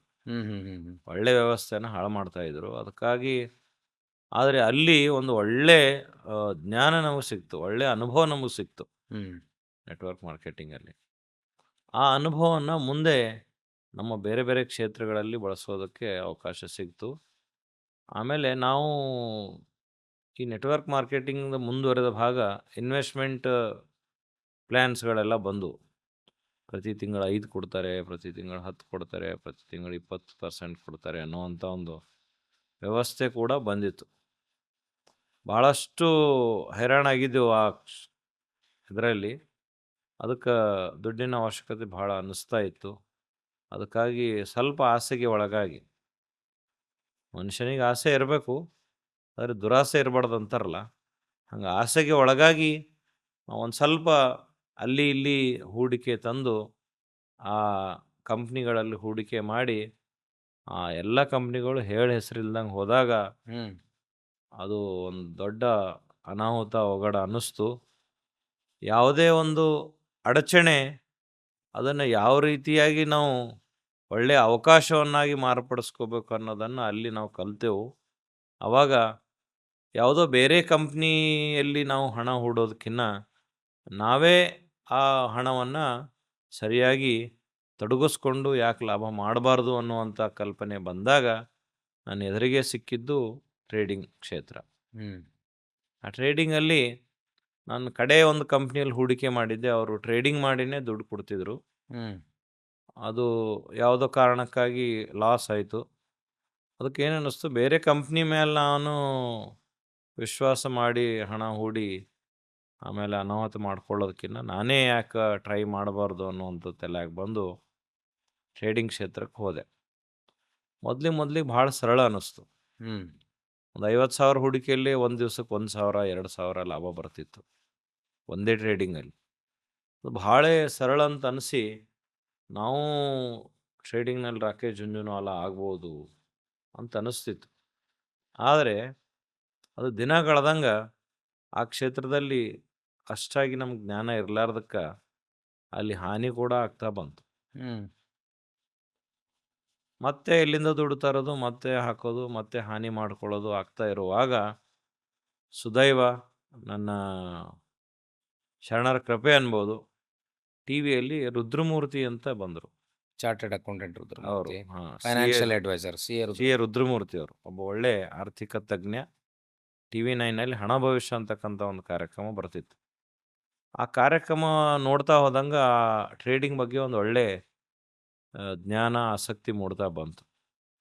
ಅಷ್ಟಕ್ಕೆ ಇಲ್ಲ, ಕೆಳಗಡೆ ಹಾಕ್ತಿದ್ರು ಅವರು ಏನಂತಂದರೆ, ಹೆಚ್ಚಿನ ಮಾಹಿತಿಗಾಗಿ ತರಬೇತಿಗಳಿರ್ತವೆ, ಬಂದು ತರಬೇತಿ ಅಟೆಂಡ್ ಮಾಡಿರಿ ಅಂತ. ಹಾಗಾಗಿ ಬರ್ಬರ್ತಾ ನನ್ನ ಗುರುಗಳಂತ ಕರಿತೀವಿ ನಾವು ಈ ಕ್ಷೇತ್ರದಲ್ಲಿ, ರುದ್ರಮೂರ್ತಿಯವರ ಒಂದು ತರಬೇತಿಯನ್ನು ನಾನು ಅಟೆಂಡ್ ಮಾಡಿ ಆ ಟ್ರೇಡಿಂಗ್ನಲ್ಲಿ ಯಾವೆಲ್ಲ ಜ್ಞಾನಗಳನ್ನು ಪಡ್ಕೋಬಹುದು. 90% ಜನ ದುಡ್ಡು ಕಳ್ಕೊತಾರೆ ಟ್ರೇಡಿಂಗಲ್ಲಿ, 10% ಜನ ಗಳಿಸ್ತಾರೆ. ಆ 10% ಜನ ಹೆಂಗೆ ಕಳಿಸ್ತಾರೆ, ಅವ್ರ ಹತ್ರ ಅಷ್ಟು ದುಡ್ಡು ಹೆಂಗೆ ಬರುತ್ತೆ, ಅದಕ್ಕೆ ನಾವು ಯಾವ್ಯಾವ ಟೆಕ್ನಿಕ್ಸ್ಗಳನ್ನು ಬಳಸಬೇಕು ಅನ್ನೋವಂಥದ್ದನ್ನು ನಾನು ಅವ್ರ ಹತ್ರ ಸ್ವಲ್ಪ ಕಲಿತಾ ಹೋದೆ. ಆ ಟ್ರೈನಿಂಗಿಗೆ ಹೋದಾಗ ಅನ್ನಿಸ್ತು ಏನಂತಂದರೆ, ಇದು ಒಂದು ದಿವಸದ ಕೆಲಸ ಅಲ್ಲ. ನಾವು ಹೆಂಗೆ ಒಬ್ಬ ಒಳ್ಳೆ ಇಂಜಿನಿಯರ್ ಆಗ್ಬೇಕಾದ್ರೆ 4 ವರ್ಷ BE ಓದಬೇಕು, ಒಳ್ಳೆ ಡಾಕ್ಟರ್ ಆಗ್ಬೇಕಾದ್ರೆ ಕನಿಷ್ಠ 4-5 ವರ್ಷ ಮೆಡಿಕಲ್ ಮಾಡಬೇಕು, ಆ ರೀತಿಯಾಗಿ ಒಳ್ಳೆ ಟ್ರೇಡರ್ ಆಗಬೇಕಾದ್ರೆ ಕನಿಷ್ಠ ಒಂದು 3-4 ವರ್ಷದ ಯಾವ್ದಾರ ಕೋರ್ಸ್ ನಾವು ಕಲೀಲೇಬೇಕು ಅನ್ನೋದು ಆವಾಗ ಅರ್ಥ ಆಯಿತು. ಅದಾದ ನಂತರ ಆ ಫೀಲ್ಡಿಗೆ ದೋಷಣೆ ಮಾಡೋಕ್ಕೆ ಮನಸ್ಸಾಗಲಿಲ್ಲ ಗೊತ್ತಾದ ಮೇಲೆ. ಮೊದಲೆಲ್ಲ ಜನ ಟ್ರೇಡಿಂಗ್ ಅನ್ನೋದು ಇದೊಂದು ಗ್ಯಾಂಬ್ಲಿಂಗು, ಇದು ಲಾಸ್ ಫೀಲ್ಡು, ಇದು ಒಂಥರ ಡೇಂಜರ್ ಝೋನು, ಮೋಸ ಮಾಡ್ತಾರೆ, ಇಲ್ಲೆಲ್ಲ ಮೋಸ ಜಾಸ್ತಿ ಇರ್ತದೆ ಅನ್ನೋಂಥ ನೆಗೆಟಿವ್ ಪದಗಳನ್ನು ನಾವು ಕೇಳಿದ್ದೆವು. ಆದರೆ ರುದ್ರಮೂರ್ತಿ ಸರ್ ಅವರ ತರಬೇತಿಗಳನ್ನು ನಾವು ಅಟೆಂಡ್ ಮಾಡಿದ ನಂತರ ಗೊತ್ತಾಯಿತು, ಅಲ್ಲಿ ಯಾವುದೇ ರೀತಿಯ ಮೋಸ ವಂಚನೆ ಏನೂ ಇರಲ್ಲ. ಅಲ್ಲಿ ಜ್ಞಾನದ ಕೊರತೆಯಿಂದ ಮೋಸ ಹೋಗ್ತಾರೆ ವಿನಃ ಮತ್ತು ಬೇರೆ ಯಾವುದೂ ಇಲ್ಲ ಅಂತ ತಿಳ್ಕೊಂಡು ಮುಂದೆ ಬರ್ದಂಗೆ ಅವರ 10 ಹಲವು ತರಬೇತಿಗಳನ್ನು ಅಟೆಂಡ್ ಮಾಡಿ, ಅದರ ಜೊತೆ ಇನ್ನೊಂದು DG ಅಂತಿದ್ದಾರೆ, ಅವರೊಂದು ಟ್ರೇಡರ್ಸ್ ಕಾರ್ನಿವಾಲ್ ಅಂಥೇಳಿ ನ್ಯಾಷನಲ್ ಲೆವೆಲ್ ಕಾನ್ಫರೆನ್ಸ್ಗಳನ್ನೆಲ್ಲ ಮಾಡ್ತಾರೆ. ಮುಂಬೈ, ದಿಲ್ಲಿ, ಬೆಂಗಳೂರು ಎಲ್ಲ ಕಡೆ. ಅದನ್ನು ಕೂಡ ನಾನು ಅಟೆಂಡ್ ಮಾಡಿದೆ. ಆಮೇಲೆ ಬೆಲ್ ಟಿ ಪಿ ಯು ಅಂತ ಒಂದು ಸಂಸ್ಥೆ ಇದೆ, ಅವರು ಟ್ರೈನಿಂಗ್ ಮಾಡ್ತಾರೆ, ಅಲ್ಲಿ ಟ್ರೈನಿಂಗ್ ಅಟೆಂಡ್ ಮಾಡಿದೆ. ಆಮೇಲೆ ನೂರೇಶ್ ಮಿರಾನಿ ಅಂಥೇಳಿ ನಮ್ಮ ಟ್ರೇಡಿಂಗಲ್ಲಿ ಟೆಕ್ನಿಕಲ್ ಎಕ್ಸ್ಪರ್ಟ್, ಅವರು ಟ್ರೈನಿಂಗ್ ಮಾಡ್ತಾರೆ, ಅವರು ಒಂದೆರಡು ಟ್ರೈನಿಂಗ್ಗಳನ್ನು ಅಟೆಂಡ್ ಮಾಡಿದೆ. ಈ ಥರ ಒಟ್ಟಾರೆಯಾಗಿ ಸುಮಾರು ಒಂದು 20-25 ಟ್ರೈನಿಂಗ್ಗಳನ್ನು ಅಟೆಂಡ್ ಮಾಡಿದ ಮೇಲೆ ಗೊತ್ತಾಯಿತು ಏನಂತಂದರೆ, ನಾವು ಟ್ರೇಡಿಂಗ್ ಭಾಳ ಚೆನ್ನಾಗಿ ಮಾಡ್ಬೋದು, ಆದರೆ ಒಂದು ಒಳ್ಳೆ ತಾಳ್ಮೆ, ಒಂದು ಒಳ್ಳೆ ಜ್ಞಾನ ಅದರಲ್ಲಿ ನಾವು ಪಡ್ಕೋಬೇಕು, ಅಂದಾಗ ಮಾತ್ರ ನಾವು ಹಣ ಗಳಿಸ್ಬೋದು ಅನ್ನೋಂಥದ್ದು ಒಂದು ಮನವರಿಕೆ ಆಯಿತು. ಅದಾದ ನಂತರ ಹಂತ ಹಂತವಾಗಿ ನಮ್ಮ ಟ್ರೇಡಿಂಗ್ನ ವಿಧಾನವನ್ನು ಬದಲಾವಣೆ ಮಾಡಿಕೊಂಡು ಅಲ್ಲಿ ಲಾಭ ಬರುವ ನಿಟ್ಟಿನಲ್ಲಿ ನಾವು ನಮ್ಮ ಕಾರ್ಯವನ್ನು ಮುಂದುವರಿಸ್ಕೊಂಡು ಹೋದೆವು. ಯೂಶಲಿ ಟ್ರೇಡಿಂಗ್ನಲ್ಲಿ ಸ್ವಂತ ಹಣ ಇನ್ವೆಸ್ಟ್ ಮಾಡ್ತಾರೆ, ತಮ್ಮದೇ ಹಣ ಇರ್ತದೆ, ಇನ್ವೆಸ್ಟ್ ಮಾಡ್ತಾರೆ, ಪ್ರಾಫಿಟ್ಟು ಲಾಸು ಬಂದರೆ ನನಗೆ ಬರಲಿ ಅಂತಾರೆ. ನೀವು ಟ್ರೇಡಿಂಗ್ನಲ್ಲಿ ಸಾರ್ವಜನಿಕರ ಹಣ ತೊಗೊಂಡು ಟ್ರೇಡಿಂಗ್ ಮಾಡ್ಬೋದು ಅನ್ನೋದನ್ನು ಬೇರೆ ಕಂಪ್ನಿಗಳ ಮಾದರಿ ಇತ್ತಾ, ನೀವೇ ಪ್ರಾರಂಭ ಮಾಡಿದರೆ? ಇಲ್ಲ, ಅನಿವಾರ್ಯ ಇತ್ತಲ್ಲ, ನಿಮಗೆ ಅನಿವಾರ್ಯ ಇತ್ತು, ದುಡ್ಡು ಇರಲಿಲ್ಲ, ಅನಿವಾರ್ಯ ನನಗೆ ಇತ್ತು. ಅನಿವಾರ್ಯತೆ ಇತ್ತು, ದುಡ್ಡು ಇರಲಿಲ್ಲ. ಆದರೆ ಆ ಕ್ಷೇತ್ರದಾಗ ಒಂದು ಒಳ್ಳೆ ಲಾಭ ಮಾಡಬೇಕಾದ್ರೆ ದುಡ್ಡು ಬೇಕಾಗಿತ್ತಲ್ಲ. ಒಟ್ಟಾರೆಯಾಗಿ ಇಡೀ ಒಂದು ಆರ್ಥಿಕತೆ ನಿಂತಿರೋದೇ ಅದೇ ಒಂದು ಕಾನ್ಸೆಪ್ಟಲ್ಲಿ. ಏನಂತಂದರೆ ಎಲ್ಲ ಕಂಪ್ನಿಗಳು ಹುಟ್ಕೊಳ್ಳೋದೇ ಶೇರ್ ಕಲೆಕ್ಟ್ ಮಾಡಿ, ಕಲೆಕ್ಟ್ ಮಾಡಿ ಆ ಶೇರನ್ನು ತೊಡಗಿಸ್ಕೊಂಡು ಒಂದು ಕಂಪ್ನಿಯನ್ನು ಹುಟ್ಟಾಕಿ ಒಳ್ಳೆ ಲಾಭ ಮಾಡಿ ಶೇರ್ ಹೋಲ್ಡರ್ಗಳಿಗೆ ಲಾಭ ಕೊಡ್ತಕ್ಕಂಥ ವ್ಯವಸ್ಥೆನೇ ಇರೋದು. ಅದು ಅಥೆಂಟಿಕ್ ಆಗಿರೋದು. ನಾವು ಇಂಡೈರೆಕ್ಟಾಗಿ ನಮ್ಮ ಆತ್ಮೀಯರ ಹತ್ರ ದುಡ್ಡು ತಗೊಂಡು ನಾವು ಅದನ್ನು ದುಡಿಸಿ ಅವ್ರಿಗೆ ಲಾಭ ಕೊಡುವಂಥ ಒಂದು ಸಣ್ಣ ಪ್ರಯತ್ನ ಪ್ರಾರಂಭ ಮಾಡಿದೆವು. ನಿಮಗೆ ಭಾಳ ದೊಡ್ಡ ರಿಚ್ ಬ್ಯಾಕ್ಗ್ರೌಂಡ್ ಇರಲಿಲ್ಲ, ಅದರ ಸ್ನೇಹಿತರು ಜನ ನಿಮ್ಮನ್ನು ಹೆಂಗೆ ವಿಶ್ವಾಸಕ್ಕೆ ತೊಗೊಂಡ್ರು? ಏನು ಕಾರಣಕ್ಕೆ ನಿಮ್ಮ ಹತ್ರ ಹಣ ಹೂಡಿಕೆಯನ್ನು ಪ್ರಾರಂಭ ಮಾಡಿದರು? ನಾವು ನಡೆದು ಬಂದ ದಾರಿ, ನಮ್ಮ ಸಂಸ್ಕೃತಿ, ನಮ್ಮ ನಡೆನುಡಿ ಒಂದಾಗಿರೋದನ್ನು ಮನಗಂಡು ಸುಮ್ಮನೆ ಸಣ್ಣ ಅಮೌಂಟನ್ನು ಅವರು ಕೊಟ್ಟು ನೋಡೋಣ, ಪಾಪ ಒಳ್ಳೆ ಹುಡುಗ ಅನ್ನುವಂಥ ನಿಟ್ಟಿನಲ್ಲಿ ಸ್ವಲ್ಪ ಹಣವನ್ನು ಅವರು ಕೊಡ್ತಾ ಹೋದರು. ಅದನ್ನು ಮೊದಲಿಗೆಲ್ಲ ಲಾಸ್ ಆದರೂ ಕೂಡ ಮುಂದೆ ರುದ್ರಮೂರ್ತಿಯವರ ಈ ಎಲ್ಲರ ತರಬೇತಿ ಅಟೆಂಡ್ ಆದ ನಂತರ ಅದರಲ್ಲಿ ಒಳ್ಳೆ ಲಾಭ ಬರ್ಲಿಕ್ಕೆ ಪ್ರಾರಂಭ ಆಯಿತು. ಆ ನಿಟ್ಟಿನಲ್ಲಿ ಮುಂದೆ ಅದನ್ನೇ ನಮ್ಮ ಆತ್ಮೀಯ ಬಂಧು ಮಿತ್ರರು ಎಲ್ಲರೂ ಅಲ್ಲಿ ಇಲ್ಲಿ ದುಡ್ಡು ಹೂಡಿಕೆ ಮಾಡಿ ಕಳ್ಕೊತಾ ಇದ್ದಾರೆ. ಅವರಿಗೂ ಒಂದು ಆಶ್ರಯ ಸಿಗಲಿ ಅನ್ನೋದು ತಲೆಯಲ್ಲಿ ಬಂತು. ಆ ನಿಟ್ಟಿನಲ್ಲಿ ನಾವು, ನಮ್ಮ ಶಿವಕುಮಾರ್ ಸಾಲಿ ಅವರು, ನಮ್ಮ ಎಲ್ಲ ಗದ್ದಿಗುಡಿ ಸರ್ ಅವರು, ಒಂದು 8 ಜನ ಸ್ನೇಹಿತರೆಲ್ಲ ಕೂಡ್ಕೊಂಡು ಇದಕ್ಕೆ ಒಂದು ವಿಶೇಷವಾದಂಥ ಮೂರ್ತ ರೂಪ ಕೊಡಬೇಕು ಅನ್ನುವಂಥ ನಿಟ್ಟಿನಲ್ಲಿ ನಮ್ಮ ವಚನ ಸಂಸ್ಥೆಯನ್ನು 2010ರಲ್ಲಿ ಪ್ರಾರಂಭ ಮಾಡಿದೆವು. ಅಲ್ಲಿಂದ ಮುಂದುವರೆದು ನಮ್ಮ ಆತ್ಮೀಯರನ್ನೆಲ್ಲ ಭೇಟಿ ಮಾಡಿ ಅವರನ್ನು ವಿಶ್ವಾಸಕ್ಕೆ ತಗೊಂಡು ಈ ಒಂದು ಟ್ರೇಡಿಂಗಲ್ಲಿ ಡಿಮ್ಯಾಟ್ ಅಕೌಂಟು ಓಪನ್ ಮಾಡಿಸಿ ಅವರಿಗೆ ಯಾವ ರೀತಿಯಾಗಿ ಟ್ರೇಡ್ ಮಾಡಬೇಕು ಅನ್ನೋದನ್ನು ತರಬೇತಿ ನೀಡಿ ಟ್ರೇಡಿಂಗ್ನಲ್ಲಿ ಕೂಡ ಲಾಭ ಮಾಡ್ಬೋದು, ಜನಸಾಮಾನ್ಯರು ಕೂಡ ಅದರಲ್ಲಿ ಲಾಭ ಮಾಡ್ಬೋದು ಅನ್ನುವಂಥದ್ದನ್ನು ಅವರಿಗೆ ಮನವರಿಕೆ ಮಾಡಿಕೊಟ್ಟು ಬರಬರ್ತಾ ಅವರ ಹೂಡಿಕೆಗೆ ಒಳ್ಳೆಯ ಲಾಭ ಬರುವ ನಿಟ್ಟಿನಲ್ಲಿ ನಾವೊಂದು ಯೋಜನೆ ರೂಪಿಸಿ ಅದೇ ಒಂದು ಕ್ಷೇತ್ರದಲ್ಲಿ ಒಂದು ಒಳ್ಳೆಯ ಯಶಸ್ಸನ್ನು ಸಾಧಿಸುವ ಮಟ್ಟಿಗೆ ನಮ್ಮ ಸಂಸ್ಥೆ ಬಂದು ನಿಂತಿರೋದು ನನಗೊಂಥರ ಹೆಮ್ಮೆಯ ಸಂಗತಿ. ಈಗ ಟ್ರೇಡಿಂಗ್ನಲ್ಲಿ ಅದ್ರ ಬಗ್ಗೆ ಟೆಕ್ನಿಕಲ್ ಮಾಹಿತಿ ಬೇಡ, ನಾ ಹೇಳೋದೇನು, ಮುಖ್ಯವಾಗಿ ನಿಮ್ಮಂಗೆ ಭಾಳ ಜನ ಟ್ರೇಡಿಂಗ್ ಮಾಡಿದ್ರೆ ಅವ್ರು ಯಾಕೆ ಸಕ್ಸಸ್ ಆಗಲಿಲ್ಲ, ನೀವು ಯಾಕಾದ್ರೆ ಅನ್ನೋದಕ್ಕೆ ಏನಾರು ಒಂದು ಬೇಸಿಕ್ ಟಿಪ್ಸ್ ಏನಾರು ಇದೆಯಾ? ನೋಡಿರಿ, ಟ್ರೇಡಿಂಗಲ್ಲಿ ದುಡ್ಡು ಮಾಡಬೇಕಾದ್ರೆ, ಸಕ್ಸಸ್ ಆಗಬೇಕಾದ್ರೆ ಭಾಳಷ್ಟು ಅಂಶಗಳು ಅಲ್ಲಿ ಬರ್ತವೆ.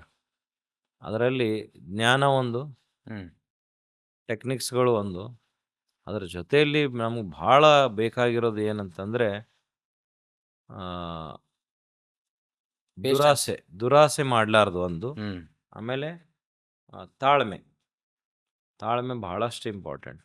ನಾನು ಭಾಳಷ್ಟು ನನ್ನ ಸೆಮಿನಾರ್ಗಳಲ್ಲೆಲ್ಲ ಹೇಳಿರ್ತೀನಿ. ನಾನು ಏನಂತಂದರೆ, ಟ್ರೇಡಿಂಗ್ನಲ್ಲಿ ಒಳ್ಳೆಯ ಸಕ್ಸಸ್ ಯಾರು ಪಡ್ಕೋಬೋದು ಅಂತಂದರೆ, ಯಾರಿಗೆ ತುಂಬ ಹಸಿವೆ ಆಗಿದೆ, ಅವನ ಎದುರುಗಡೆ ಮೃಷ್ಟಾನ್ನ ಭೋಜನ ತಂದು ನಾವು ಇಟ್ಟಾಗ ಅವನು ಅದನ್ನು ತದೇಕ ಚಿತ್ತದಿಂದ ನೋಡ್ತಾ 1-2 ತಾಸು ಕೂಡ್ತಾನೋ ಅಂಥ ವ್ಯಕ್ತಿ ಟ್ರೇಡಿಂಗಲ್ಲಿ ಯಶಸ್ಸು ಗಳಿಸ್ಬೋದು. ಅಂದರೆ ಗಬಗಬ ತಿನ್ನಬಾರ್ದು.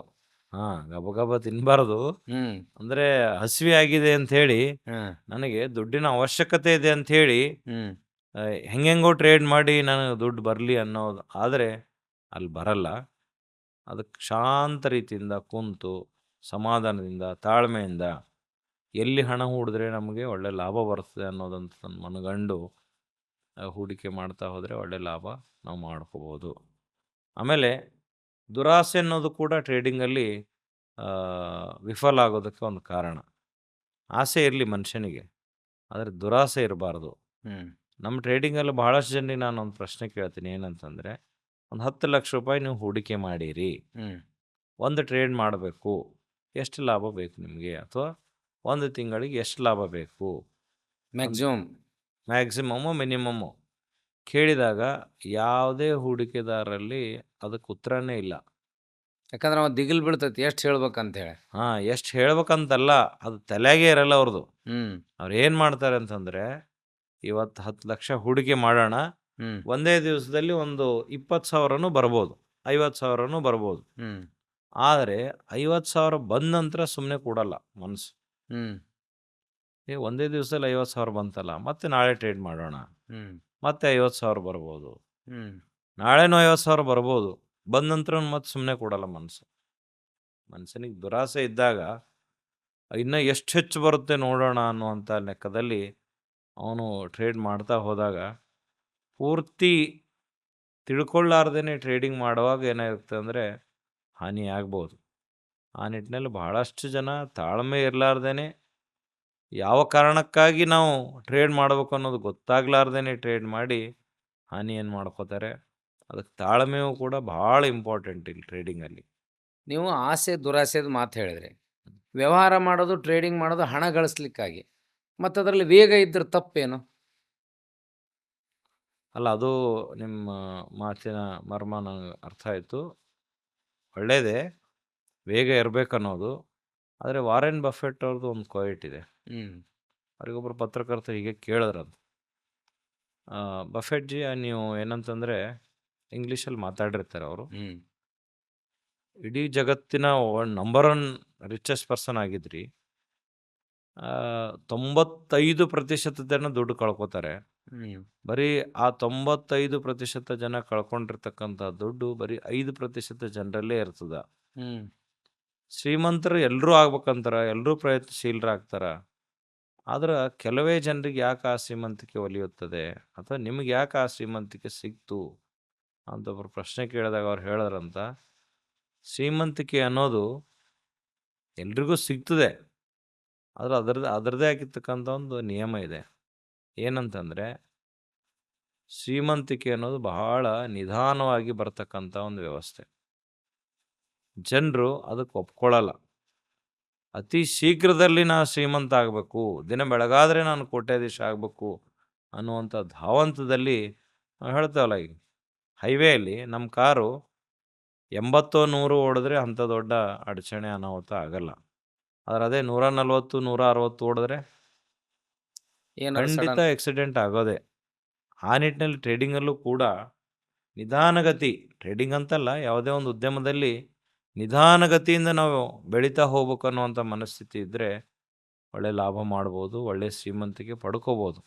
ಆದರೆ ನಮ್ಮ ಜನರಲ್ಲಿ 95% ಜನರಲ್ಲಿ ಆ ನಿಧಾನಗತಿ ಅನ್ನೋದೇ ಇಲ್ಲ. ಹಾಗಾಗಿ ಜನ ಅಲ್ಲಿ ಸಕ್ಸಸ್ ಆಗಲ್ಲ. ಈಗ ಬಿಕಾಮು ಕಾಮರ್ಸ್ ಮಾಡಿದ ಹುಡುಗರು ಟ್ರೇಡಿಂಗ್ನಲ್ಲಿ ಇಂಟ್ರೆಸ್ಟ್ ತೋರಿಸ್ತಾರೆ, ಅವ್ರಿಗೆ ನೀವು ಕೊಡುವಂಥ ಸಲಹೆ ಏನು? ಅಲ್ಲ, ಬಿಕಾಮು ಮತ್ತು ಕಾಮರ್ಸ್ ಮಾಡಿದವರು ಇವರೆಲ್ಲರೂ ಟ್ರೇಡಿಂಗಿಗೆ ಒಂದು ಒಳ್ಳೆ ಬೇಸಿಕ್ ನಾಲೆಜ್ ಇರೋರು. ಆದರೆ ಈ ಟ್ರೇಡಿಂಗಿಗೆ ಯಾವುದೇ ಸಿಲೆಬಸ್ ಇಲ್ಲ, ಯಾವುದೇ ಕೋರ್ಸ್ ಇಲ್ಲ. ಹಾಗಾಗಿ ನೀವು ಆ ಒಂದು ಕ್ಷೇತ್ರದಲ್ಲಿ, ಈಗ ಹೇಳ್ದಲ್ಲ ನಾನು, ಡಾಕ್ಟರ್ ಆಗಲಿ, ಮೆಡಿಕಲ್ ಆಗಲಿ, ಟೀಚರ್ ಆಗಲಿ, ಸಿಲೆಬಸ್ ಇರುತ್ತೆ, ಎಲ್ಲಕ್ಕೂ ಸಿಲೆಬಸ್ ಇರ್ತದೆ.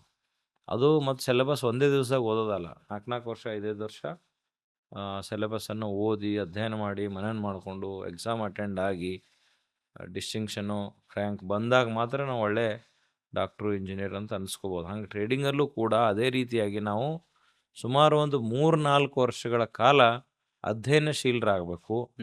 ಅದನ್ನು ಓರೆಗೆ ಹಚ್ಚಬೇಕು, ಅದನ್ನು ಪ್ರಾಕ್ಟಿಕಲ್ ಆಗಿ ಮಾಡಿ ನೋಡಬೇಕು.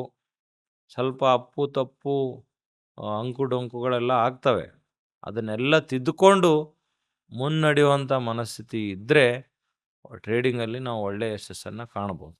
ಆ ಅಂಕು-ಡೊಂಕು ಮತ್ತು ತಿದ್ದುಕೊಳ್ಳೋಕೆ ನೀವು ಎಷ್ಟು ಟೈಮ್ ತಗೊಂಡ್ರಿ? ನಿಮ್ದು ಸುಮಾರು ಸಕ್ಸಸ್ ಜರ್ನಿ 15 ವರ್ಷ ಐತಿ. ಅದ್ರೊಳಗೆ ಸುಮಾರು ಆ ನನಗೆ ಜರ್ನಿ ಎಷ್ಟು ದಿವಸ ಇತ್ತು? ಮೊದಲಿಗೆ 6 ವರ್ಷ ಹಿಡಿತು. ಆ 6 ವರ್ಷದ ಏಳು ಬೀಳು, 6 ವರ್ಷದ ಅಧ್ಯಯನ ಅಂತ ನಿಮ್ಮಂತ ಸಹನಶೀಲರಿಗೆ 6 ವರ್ಷ ಹಿಡಿದ್ರೆ ಬೇರೆಯವ್ರಿಗೆ ಅದು ಏನಾಗ್ಬೋದು? ಈಗೆಲ್ಲ ಟೆಕ್ನಾಲಜಿ ಬಹಳಷ್ಟು ಇಂಪ್ರೂವ್ಮೆಂಟ್ ಹ್ಮ್. ಆಗಿ ಯೂಟ್ಯೂಬು ಅಲ್ಲಿ ಒಳ್ಳೆ ಮಾಹಿತಿ ಸಿಗ್ತದೆ. ಒಳ್ಳೊಳ್ಳೆ ಕಡೆ ಎಲ್ಲ ಕಡೆ ಸೆಮಿನಾರ್ಗಳು ನಡೀತಾ ಇವೆ. ಹಾಗಾಗಿ 6 ವರ್ಷ ಹಿಡಿಲಿಕ್ಕಿಲ್ಲ. ಈಗಿನವರು 2 ವರ್ಷ ಒಂದಿಷ್ಟು ಅಧ್ಯಯನ ಮಾಡಿದ್ರು ಒಳ್ಳೆ ಯಶಸ್ಸು ಕಾಣಬಹುದು. ಆದರೆ ನಮ್ಮ ಈಗಿನ ಯುವ ಪೀಳಿಗೆಗೆ ಏನಿದೆ ಅಂತಂದರೆ ಫಾಸ್ಟ್ ಆಗ್ಬೇಕೆಲ್ಲ. ಎಲ್ಲನೂ ಫಾಸ್ಟ್ ಕಲಿಬೇಕು. ಬಿಸ್ನೆಸ್ಸು ಫಾಸ್ಟಾಗಿ ಮೂವ್ಮೆಂಟ್ ಆಗಬೇಕು ಅನ್ನುವಂಥ ಧಾವಂತ ಅವ್ರಿಗೆ ಮುಂದೆಲ್ಲೋ ಅಡಚಣೆ ಮಾಡಬಹುದು. ಅದಕ್ಕೆ ಆರಾಮಾಗಿ ಎಲ್ಲವೂ ಚೆನ್ನಾಗಿ ತಿಳ್ಕೊಂಡು ಸಣ್ಣ ಪ್ರಮಾಣದ ಹೂಡಿಕೆಯಿಂದ ಪ್ರಾಕ್ಟಿಕಲ್ ಪ್ರಾರಂಭ ಮಾಡಿ, ಸಣ್ಣ ಪ್ರಮಾಣದಲ್ಲಿ ಹೂಡಿಕೆ ಇದ್ದಾಗ ಏನೇ ಅಡಚಣೆ ಅನಾಹುತ ಆದರೂ ಅದನ್ನು ನಾವು ಮ್ಯಾನೇಜ್ ಮಾಡಬಹುದು. ಅದಕ್ಕೆ ಆ ರೀತಿಯಾಗಿಯೇ ಹೋದರೆ ಟ್ರೇಡಿಂಗಲ್ಲಿ ಲಾಭ ಮಾಡ್ಬೋದು. ಈಗ ನೀವು ವಚನದ ಮೇಲೆ ಅಷ್ಟು ಜನ ಇನ್ವೆಸ್ಟ್ ಮಾಡಲಿಕ್ಕೆ ಸುಮಾರು 100, 200, 1000 ಸಂಖ್ಯೆವರೆಗೂ ಹೋಯ್ತು ಇನ್ವೆಸ್ಟರ್ಸು. ಅದಕ್ಕೆ ಮೂಲ ಎಸೆನ್ಸ್ ಏನು? ಆ ವಿಶ್ವಾಸಕ್ಕೆ ಮೂಲ ಕಾರಣ ಏನು? ಅಲ್ಲಿ ವಚನದ ಬ್ರ್ಯಾಂಡು ಏನು ಅಲ್ಲಂಪ್ರಭು ಮೇಲಿರುವ ವಿಶ್ವಾಸನೋ? ಏನು ಕಾರಣಕ್ಕಾದಷ್ಟು ಬೇಗ ಪಿಕಪ್ ಆಯಿತು? ಅದಕ್ಕೆ ನಮ್ಮ ವಚನ ಹೆಸರೇ ಅಲ್ಲಿ ಹೇಳ್ತದೆ ವಚನ. ವಚನ ಅಂದರೆ ಏನು? ಪ್ರಾಮಿಸ್. ಕೊಟ್ಟ ಮಾತಿಗೆ ತಕ್ಕಂತೆ ನಡೆಯೋದೇ ವಚನದ ಅರ್ಥ. ಅದಕ್ಕೆ ನಮ್ಮ ಸಂಸ್ಥೆ ಹೆಸರು ಹಂಗಿರೋದ್ರಿಂದ ನಾವು ಏನು ಜನರಿಗೆ ಮಾತನ್ನು ಕೊಟ್ಟೆವೋ ಆ ಮಾತಿಗೆ ಎಳ್ಳಷ್ಟು ಚ್ಯುತಿ ಬರಲಾರ್ದಂಗೆ ನಡ್ಕೊಂಡಿರೋದೇ ಮೂಲ ಕಾರಣ. ಎಷ್ಟೆಲ್ಲ ಅಡಚಣೆಗಳು ಅಡ್ಡಿ ಆತಂಕಗಳು ಬಂದರೂ ಕೂಡ ನಮ್ಮ ಸದಸ್ಯರಿಗೆ ನಾವು ಯಾವಾಗಲೂ ನಮ್ಮ ಮಾತಿಗೆ ತಪ್ಪಿಲ್ಲ ಅನ್ನುವಂಥ ವಿಶ್ವಾಸ ಮೂಡುವಲ್ಲಿ ನಾವು ಯಶಸ್ಸು ಕಂಡುಕೊಂಡೆವು. ಆವಾಗ ಮಾತ್ರ ಜನ ನಮ್ಮ ಹತ್ರ ಬರ್ತಾಯಿದ್ರು. ನೋಡಿ ಎಷ್ಟು ಇಂಟ್ರೆಸ್ಟಿಂಗು. ನೀವು ಬಿಕಾಮ್ ಮಾಡಲಿಲ್ಲ, ಟ್ರೇಡಿಂಗ್ ಸ್ಟಾರ್ಟ್ ಮಾಡಿದ್ರಿ. ನೀವು ಸಿವಿಲ್ ಇಂಜಿನಿಯರ್ ಬ್ಯಾಕ್ಗ್ರೌಂಡ್ ಅಲ್ಲ. ಮುಂದೆ ನೀವು ಟ್ರೇಡಿಂಗ್ಲಿಂದ ನಿಮ್ಮ ಆಸಕ್ತಿಯನ್ನು ಈ ಲ್ಯಾಂಡ್ ಮತ್ತು ರಿಯಲ್ ಎಸ್ಟೇಟ್ ಕಡೆ ಬಂದರೆ ಅದಕ್ಕೆ ಉದ್ದೇಶ ಏನು, ಕಾರಣ ಏನು? ಟ್ರೇಡಿಂಗ್ ಒಳ್ಳೆ ಫೀಲ್ಡು. ಟ್ರೇಡಿಂಗಲ್ಲಿ ಮಾಡಿದಷ್ಟು ದುಡ್ಡು ಬೇರೆ ಯಾವ ಕ್ಷೇತ್ರದಲ್ಲೂ ಮಾಡ್ಲಿಕ್ಕಾಗಲ್ಲ ಅನ್ನುವಂಥ ದೃಢವಾದ ವಿಶ್ವಾಸದಲ್ಲಿ ನಾನು ನಂಬಿಕೆ ಇಟ್ಟವನು. ಅದು ನಿಜಾನೂ ಹೌದು. ನಿಜಾನೂ ಹೌದು. ಇರ್ಬೋದು. ಆದರೆ ಎಲ್ರಿಗೂ ಒಂದೇ ಥರ ಅಂತಲ್ಲ. ಅಲ್ಲ, ಇರ್ಬೋದಂತ ನೀವೇ ಅಂದ್ರೆ ಹೆಂಗ? ಅಲ್ಲ, ಬೇರೆ ಕ್ಷೇತ್ರದಲ್ಲಿ ಇದಕ್ಕಿಂತ ಚೆನ್ನಾಗಿ ಮಾಡೋರು ಇದ್ದಾರೆ ಇಲ್ಲಿ. ರಿಯಲ್ ಎಸ್ಟೇಟ್ನಲ್ಲಿದೆ ಅಫ್ಕೋರ್ಸ್. ರಿಯಲ್ ಎಸ್ಟೇಟ್ನಲ್ಲೂ ಇದ್ದಾರೆ, ಬೇರೆ ಬೇರೆ ಉದ್ಯಮಗಳಲ್ಲೂ ಕೂಡ ಇದಕ್ಕಿಂತ ಚೆನ್ನಾಗಿ ಮಾಡೋರು ಇದ್ದಾರೆ. ಆದರೆ ಅದು ಯಾರಿಗೆ ಸೂಟ್ ಆಯ್ತದೋ ಅವರು ಅದರಲ್ಲಿ ಮಾಡ್ಬೋದು. ಆದರೆ ಇವಾಗ ನಾನು ರಿಯಲ್ ಎಸ್ಟೇಟಿಗೆ ಬರಲಿಕ್ಕೆ ಬರ್ಲಿಕ್ಕೆ ಕಾರಣ ಏನಂತಂದರೆ, ನಾನು ಟ್ರೇಡಿಂಗಲ್ಲಿ ಇಷ್ಟೆಲ್ಲ ದೊಡ್ಡ ಪ್ರಮಾಣದ ಸಾಧನೆ ಮಾಡಿದ್ರೂ ಕೂಡ ಅದು ಯಾರ ಕಣ್ಣಿಗೂ ಕಾಣುತ್ತಿರಲಿಲ್ಲ. ಯಾಕಂದರೆ ಟ್ರೇಡಿಂಗ್ ಅನ್ನೋದು ಕಾಣುವ ವಸ್ತು ಅಲ್ಲ. ಜನ ನನಗೆ ಮನೆ ಇರಲಿಲ್ಲ. ನಾನು ಬಾಡಿಗೆ ಮನೆಯಲ್ಲಿದ್ದೆ. ಇಷ್ಟು ದೊಡ್ಡ ಪ್ರಮಾಣದ ಟ್ರೇಡಿಂಗ್ ಮಾಡ್ತಾನೆ ಅಂದರೆ ಸುಳ್ಳು ಹೇಳ್ತಾನೆ. ಖರೆ ಇದ್ದರೆ ಅವನದೇ ಸ್ವಂತ ಮನೆ ಇರ್ತಿತ್ತು, ಜಿಮ್ ಜಾಮ್ ಒಂದು ಗಾಡಿ ಇರ್ತಿತ್ತು, ಮೈಯೆಲ್ಲ ಚಿನ್ನ ಬೆಳ್ಳಿ ಎಲ್ಲ ಇರ್ತಿತ್ತು. ಆದರೆ ಅವ್ನು ಸುಳ್ಳು ಹೇಳ್ತಾ ಇದ್ದಾನೆ ಅಂತ ಅಂತಿದ್ರು. ಅದಕ್ಕೆ ಅವರ ಒಂದು ಸ್ಯಾಟಿಸ್ಫ್ಯಾಕ್ಷನ್ಗೋಸ್ಕರ ನನಗೇನು ಮನೆ ಕಟ್ಟಬೇಕು ಅನ್ನೋದು ಬಂತು.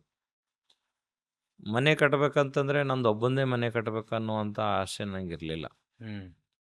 ನನ್ನ ಮನೆ ಸುತ್ತಮುತ್ತ ಎಲ್ಲರೂ ನನ್ನವರೇ ಇರಬೇಕು. ಯಾಕಂದರೆ ವಾತಾವರಣ ನಮ್ಗೆ ಉಪಯೋಗಕಾರಿಯಾಗಿರ್ಬೇಕಂದ್ರೆ ನಮ್ಮ ಆತ್ಮೀಯರೇ ಇರಬೇಕು, ನಮ್ಮ ಸಮಾನ ಮನಸ್ಕರೇ ಇರಬೇಕು ಅನ್ನುವಂಥ ಉದ್ದೇಶ ನಂದಿತ್ತು. ಆ ನಿಟ್ಟಿನಲ್ಲಿ ಮೊದಲಿಗೆ ಕೇಳಿದೆ ನನ್ನ ಆತ್ಮೀಯ ಸ್ನೇಹಿತ ಸಾಲಿಯವರಲ್ಲಿ. ಅವರು ಅದಕ್ಕೆ ಒಪ್ಪಿಗೆ ಕೊಟ್ಟರು. ಹೀಗೆ ಸುಮಾರು ಕೇಳ್ತಾ ಹೋದಂಗೆ ಒಂದು 25ರಿಂದ 30 ಜನ ಸ್ನೇಹಿತರು ತಯಾರಾದರು. ಯಾಕಂದರೆ ನಾವೆಲ್ಲರೂ ಒಂದೇ ಕಡೆ ಮನೆ ಕಟ್ಟೋಣ, ಒಂದೇ ಕಡೆ ಪ್ಲಾಟ್ಗಳನ್ನು ಖರೀದಿ ಮಾಡೋಣ ಅಂತ ನಾವು ತಯಾರಾದೆವು. ಒಂದೇ ಕಡೆ 20-25 ಪ್ಲಾಟ್ ಹುಡುಕ್ತಾ ಹೋದಾಗ ಎಲ್ಲೂ ಸಿಗ್ತಾ ಇರಲಿಲ್ಲ. ಅಲ್ಲೊಂದು ಗ್ಯಾಪ್ ಇರ್ತಾ ಬಂತು. ಆ ಥರ ನಮಗೆ ಬೇಕಾಗಿರಲಿಲ್ಲ. ಅದಕ್ಕೆ ನಾವೆಲ್ಲ ಒಂದು ಥಿಂಕ್ ಮಾಡಿ ಒಂದು ಇಡೀ 2 ಎಕರೆನೋ 4 ಎಕರೆ ನಾವೇ ತೊಗೊಂಡು ನಾವೇ ಪ್ಲಾಟ್ ಹಾಕಿ ನಾವು ಅದರಲ್ಲಿ ಶೇರ್ ಮಾಡ್ಕೋಬೇಕು ಅನ್ನೋವಂಥ ಮನಸ್ಥಿತಿ ಒಂದು ಸಂದರ್ಭ ತಂದ್ಕೊಂಡೆವು. ಅವಾಗ ನಮಗೆ ಸಾಥ್ ನೀಡಿದ್ದು ಸಂಜು ಬಿರಾದರ್ ಅವರು ಮತ್ತು ರಾಜಶೇಖರ್ ಪಾಟೀಲ್ ಅವರು. ನಾನು ಮತ್ತು ಸಾಲಿ ಅವರು 4 ಜನ ಕೂಡಿಕೊಂಡು ಇಲ್ಲಿ ನಮ್ಮ ಬೀದರ್ನ ಚಿಟ್ಟ ಹತ್ರ ಅನುಭವ ನಗರ ಅಂತ ಪ್ರಾರಂಭ ಮಾಡಬೇಕು ಅಂತ ವಿಚಾರ ಮಾಡಿ 4 ಎಕರೆ ಜಾಗ ತಗೊಂಡು ಅಲ್ಲಿ ನಾವು ಪ್ಲಾಟ್ಗಳನ್ನು ಹಾಕಿದ್ವು. ನಮ್ಮ ಆತ್ಮೀಯ ಎಲ್ಲ ಸ್ನೇಹಿತರು ಕೇಳಿದಾಗ ಒಂದು 15-20 ಜನ ಆಲ್ರೆಡಿ ನಮ್ಮ ಜೊತೆ ಇರೋದಕ್ಕೆ ರೆಡಿಯಾಗಿದ್ದರು. ಆದರೆ ನಮ್ಮ ವಚನಕ್ಕೆ ನಾವು ಯಾವತ್ತೂ ತಪ್ಪಿಲ್ಲ ಅನ್ನುವಂಥ ಒಂದು ವಿಶ್ವಾಸ ನಮ್ಮ ಸಂಸ್ಥೆಯ ಬ್ರ್ಯಾಂಡ್ ಏನಾಗಿತ್ತೋ ಅದನ್ನು ನಾವು ರಿಯಲ್ ಎಸ್ಟೇಟಲ್ಲಿ ಒಂದು ಟ್ರಯಲ್ ಮಾಡಿ ನೋಡೋಣ ಅಂಥೇಳಿ ಈ ಥರ ನಾವು ಪ್ಲಾಟ್ಗಳನ್ನು ಹಾಕಿದ್ದೇವೆ. ಬೇಕಾದವರು ಆಸಕ್ತರು ಬುಕ್ ಮಾಡ್ಬೋದು. ಇದನ್ನು ನಾವು ಒಂದು ಒಳ್ಳೆ ಬಡಾವಣೆಯನ್ನಾಗಿ ನಿರ್ಮಾಣ ಮಾಡ್ತೇವೆ. ಮತ್ತು ಮುಂದೆ ನಮ್ಮ ಮಕ್ಕಳಿಗೆ ಒಂದು ಒಳ್ಳೆಯ ಸಂಸ್ಕಾರ ಸಿಗುವ ನಿಟ್ಟಿನಲ್ಲಿ ಭಾಳ ಚೆನ್ನಾಗಿ ಇದನ್ನು ರೂಪಿಸ್ತೇವೆ ಅಂತ ಹೇಳಿದ್ದೆವು. ಆ ಹೇಳಿರ್ತಕ್ಕಂಥ ಮಾತನ್ನು ನಂಬಿ ನಮ್ಮೆಲ್ಲ ಸ್ನೇಹಿತರು ಸುಮಾರು 50-60 ಜನ ಸ್ನೇಹಿತರು ಪ್ಲಾಟ್ ತಗೊಳ್ಳೋದಕ್ಕೆ ಮುಂದೆ ಬಂದರು. ಆವಾಗ ನಮ್ಮ 4 ಎಕರೆ ಪ್ಲಾಟಿಂಗು ಕೇವಲ 3 ತಿಂಗಳಲ್ಲಿ ಸೋಲ್ಡ್ ಔಟ್ ಆಯಿತು. ಅದು ಆದ ನಂತರ ನಮಗೊಂದು ಆತ್ಮವಿಶ್ವಾಸ, ನಾವು ಈ ಫೀಲ್ಡ್ಗೆ ಎಂಟ್ರಿ ಆಗ್ಬೋದು. ಅಂದರೆ ಪ್ರತಿಯೊಂದು ಫೀಲ್ಡಲ್ಲಿ ದುಡ್ಡಿದೆ, ಆದರೆ ಅದನ್ನು ಒಳ್ಳೆ ರೀತಿಯಿಂದ ನಡೆಸ್ಕೊಂಡು ಹೋಗೋರ ಕೊರತೆ ಇದೆ, ಪ್ರಾಮಾಣಿಕತೆ ಕೊರತೆ ಇದೆ ಅಂತ ಅನ್ನಿಸ್ತು. ಆಮೇಲೆ ನಮಗೇನು ಅನ್ನಿಸ್ತು ಅಂದರೆ ರಿಯಲ್ ಎಸ್ಟೇಟ್ ಕ್ಷೇತ್ರದಲ್ಲೂ ಕೂಡ ನಾವು ಒಳ್ಳೆ ಸೇವೆಯನ್ನು ನೀಡ್ಬೋದು ಅಂತ ಅನಿಸಿ ಈ ಕ್ಷೇತ್ರದಲ್ಲಿ ಮುಂದುವರಿತಾ ಬಂದೆವು. ಅದಕ್ಕೆ ನೀವೇನು ಮಾಡಿದ್ರಿ ಅಂದರೆ, ಬೇರೆಯವರು ದುಡ್ಡಿದ್ದವರು ರಿಯಲ್ ಎಸ್ಟೇಟ್ ಮಾಡ್ತಾರೆ, ನೀವು ಪಬ್ಲಿಕ್ ಪ್ರೈವೇಟ್ ಪಾರ್ಟ್ನರ್ಶಿಪ್ ಥರ ಇಲ್ಲಿ ಜನರ ಹಣನ ತೊಡಗಿಸ್ಕೊಂಡೇ ಮಾಡಿದ್ರಿ. ಯಾಕಂದ್ರೆ ನಿಮಗೆ ಅಷ್ಟು ದೊಡ್ಡ ಪ್ರಮಾಣದಲ್ಲಿ ಹಣ ಇರಲಿಲ್ಲ ಅಂತ ನೀವೇ ಹೇಳಿದ್ರಿ. ಸೊ ಆಗೂ ಜನ ಹಣ ತೊಡಗಿಸಿದ್ರಲ್ಲ, ಅದನ್ನು ಹೆಂಗೆ ಅಲ್ಲಿ ಟ್ರೇಡಿಂಗ್ ಮಾಡ್ತಿದ್ರಿ, ಲಾಭ ಬರ್ತಿತ್ತು. ಇಲ್ಲಿ ಹೆಂಗೆ ನೀವು ಅದನ್ನು ಲಾಭಾಂಶವನ್ನು ಕೊಡ್ಲಿಕ್ಕೆ ಮನಸ್ಸು ಮಾಡ್ತೀರಿ? ನಾವು ನಮ್ಮ ಮೊದಲನೇ ಯೋಜನೆ ಪ್ರಾಜೆಕ್ಟ್ ಪ್ರಾರಂಭ ಮಾಡಿದಾಗ ಅವರಲ್ಲಿ ಒಂದು ವಿಶ್ವಾಸ ನಾವು ಮೂಡಿಸ್ದೆವು. ಏನಂತ ಮೂಡಿಸ್ದೆವು ಅಂತಂದರೆ, ಇಲ್ಲಿ ನೀವೇನು ಪ್ಲಾಟ್ ತೊಗೋತೀರಿ ಬರೋ 3 ವರ್ಷದಲ್ಲಿ ಒಳ್ಳೆ ರೀತಿಯಿಂದ ಅಭಿವೃದ್ಧಿ ಮಾಡಿ ನಿಮಗೆ ಕೊಡ್ತೇವೆ. ನೀವು ಹೂಡಿಕೆ ಮಾಡಿದ್ದಕ್ಕೆ ಒಳ್ಳೆ ಲಾಭಾಂಶ ಬರುವಂಥ ನಿಟ್ಟಿನಲ್ಲಿ ನಾವು ಆ ಒಂದು ಬಡಾವಣೆಯನ್ನು ಅಭಿವೃದ್ಧಿ ಪಡಿಸ್ತೇವೆ ಅಂತ ಹೇಳಿದೆವು. ಒಂದು ಹಂತಕ್ಕೆ ನಮ್ಮ ಮಾತಿನ ಮೇಲೆ ವಿಶ್ವಾಸ ಇಟ್ಟು ಆತ್ಮೀಯ ಎಲ್ಲ ಸ್ನೇಹಿತರು ಪ್ಲಾಟ್ಗಳನ್ನ ಪರ್ಚೇಸ್ ಮಾಡಿದರು. ಅದು ಯಾವ ರೀತಿಯಾಗಿ ಎಷ್ಟು ಸ್ಪೀಡಾಗಿ ಚೇಂಜಸ್ ಆಯಿತು ವಾತಾವರಣ ಅಂತಂದರೆ, ನಾವು ಮಾಡ್ತಕ್ಕಂಥ ಎಲ್ಲ ಅಭಿವೃದ್ಧಿ ಕಾರ್ಯಗಳನ್ನು ನೋಡಿ ಜನ ಭಾಳ ಇನ್ಸ್ಪೈರ್ ಆಗಿ, ವಾತಾವರಣವೂ ಭಾಳ ಚೆನ್ನಾಗಿತ್ತು. ಆಮೇಲೆ ಒಳ್ಳೆ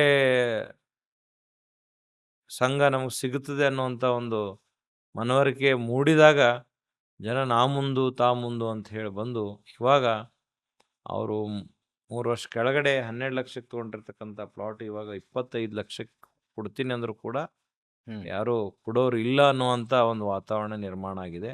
ಅದಕ್ಕೆ ಕಾರಣ ಏನು ಅಂತಂದರೆ, ನಾವು ಯಾವ ರೀತಿಯಾಗಿ ಅಭಿವೃದ್ಧಿ ಮಾಡಿಕೊಡ್ತೇವೆ ಅನ್ನುವಂಥ ಮಾತನ್ನು ಮೊದಲು ಕೊಟ್ಟಿದ್ದೆವೋ ಅದೇ ರೀತಿಯಾಗಿ ಎಲ್ಲ ಸವಲತ್ತುಗಳನ್ನು ಕೊಟ್ಟು ಅಭಿವೃದ್ಧಿ ಮಾಡಿರೋದು ನಿಮ್ಮ ಕಣ್ಮುಂದೆನೇ ಇದೆ.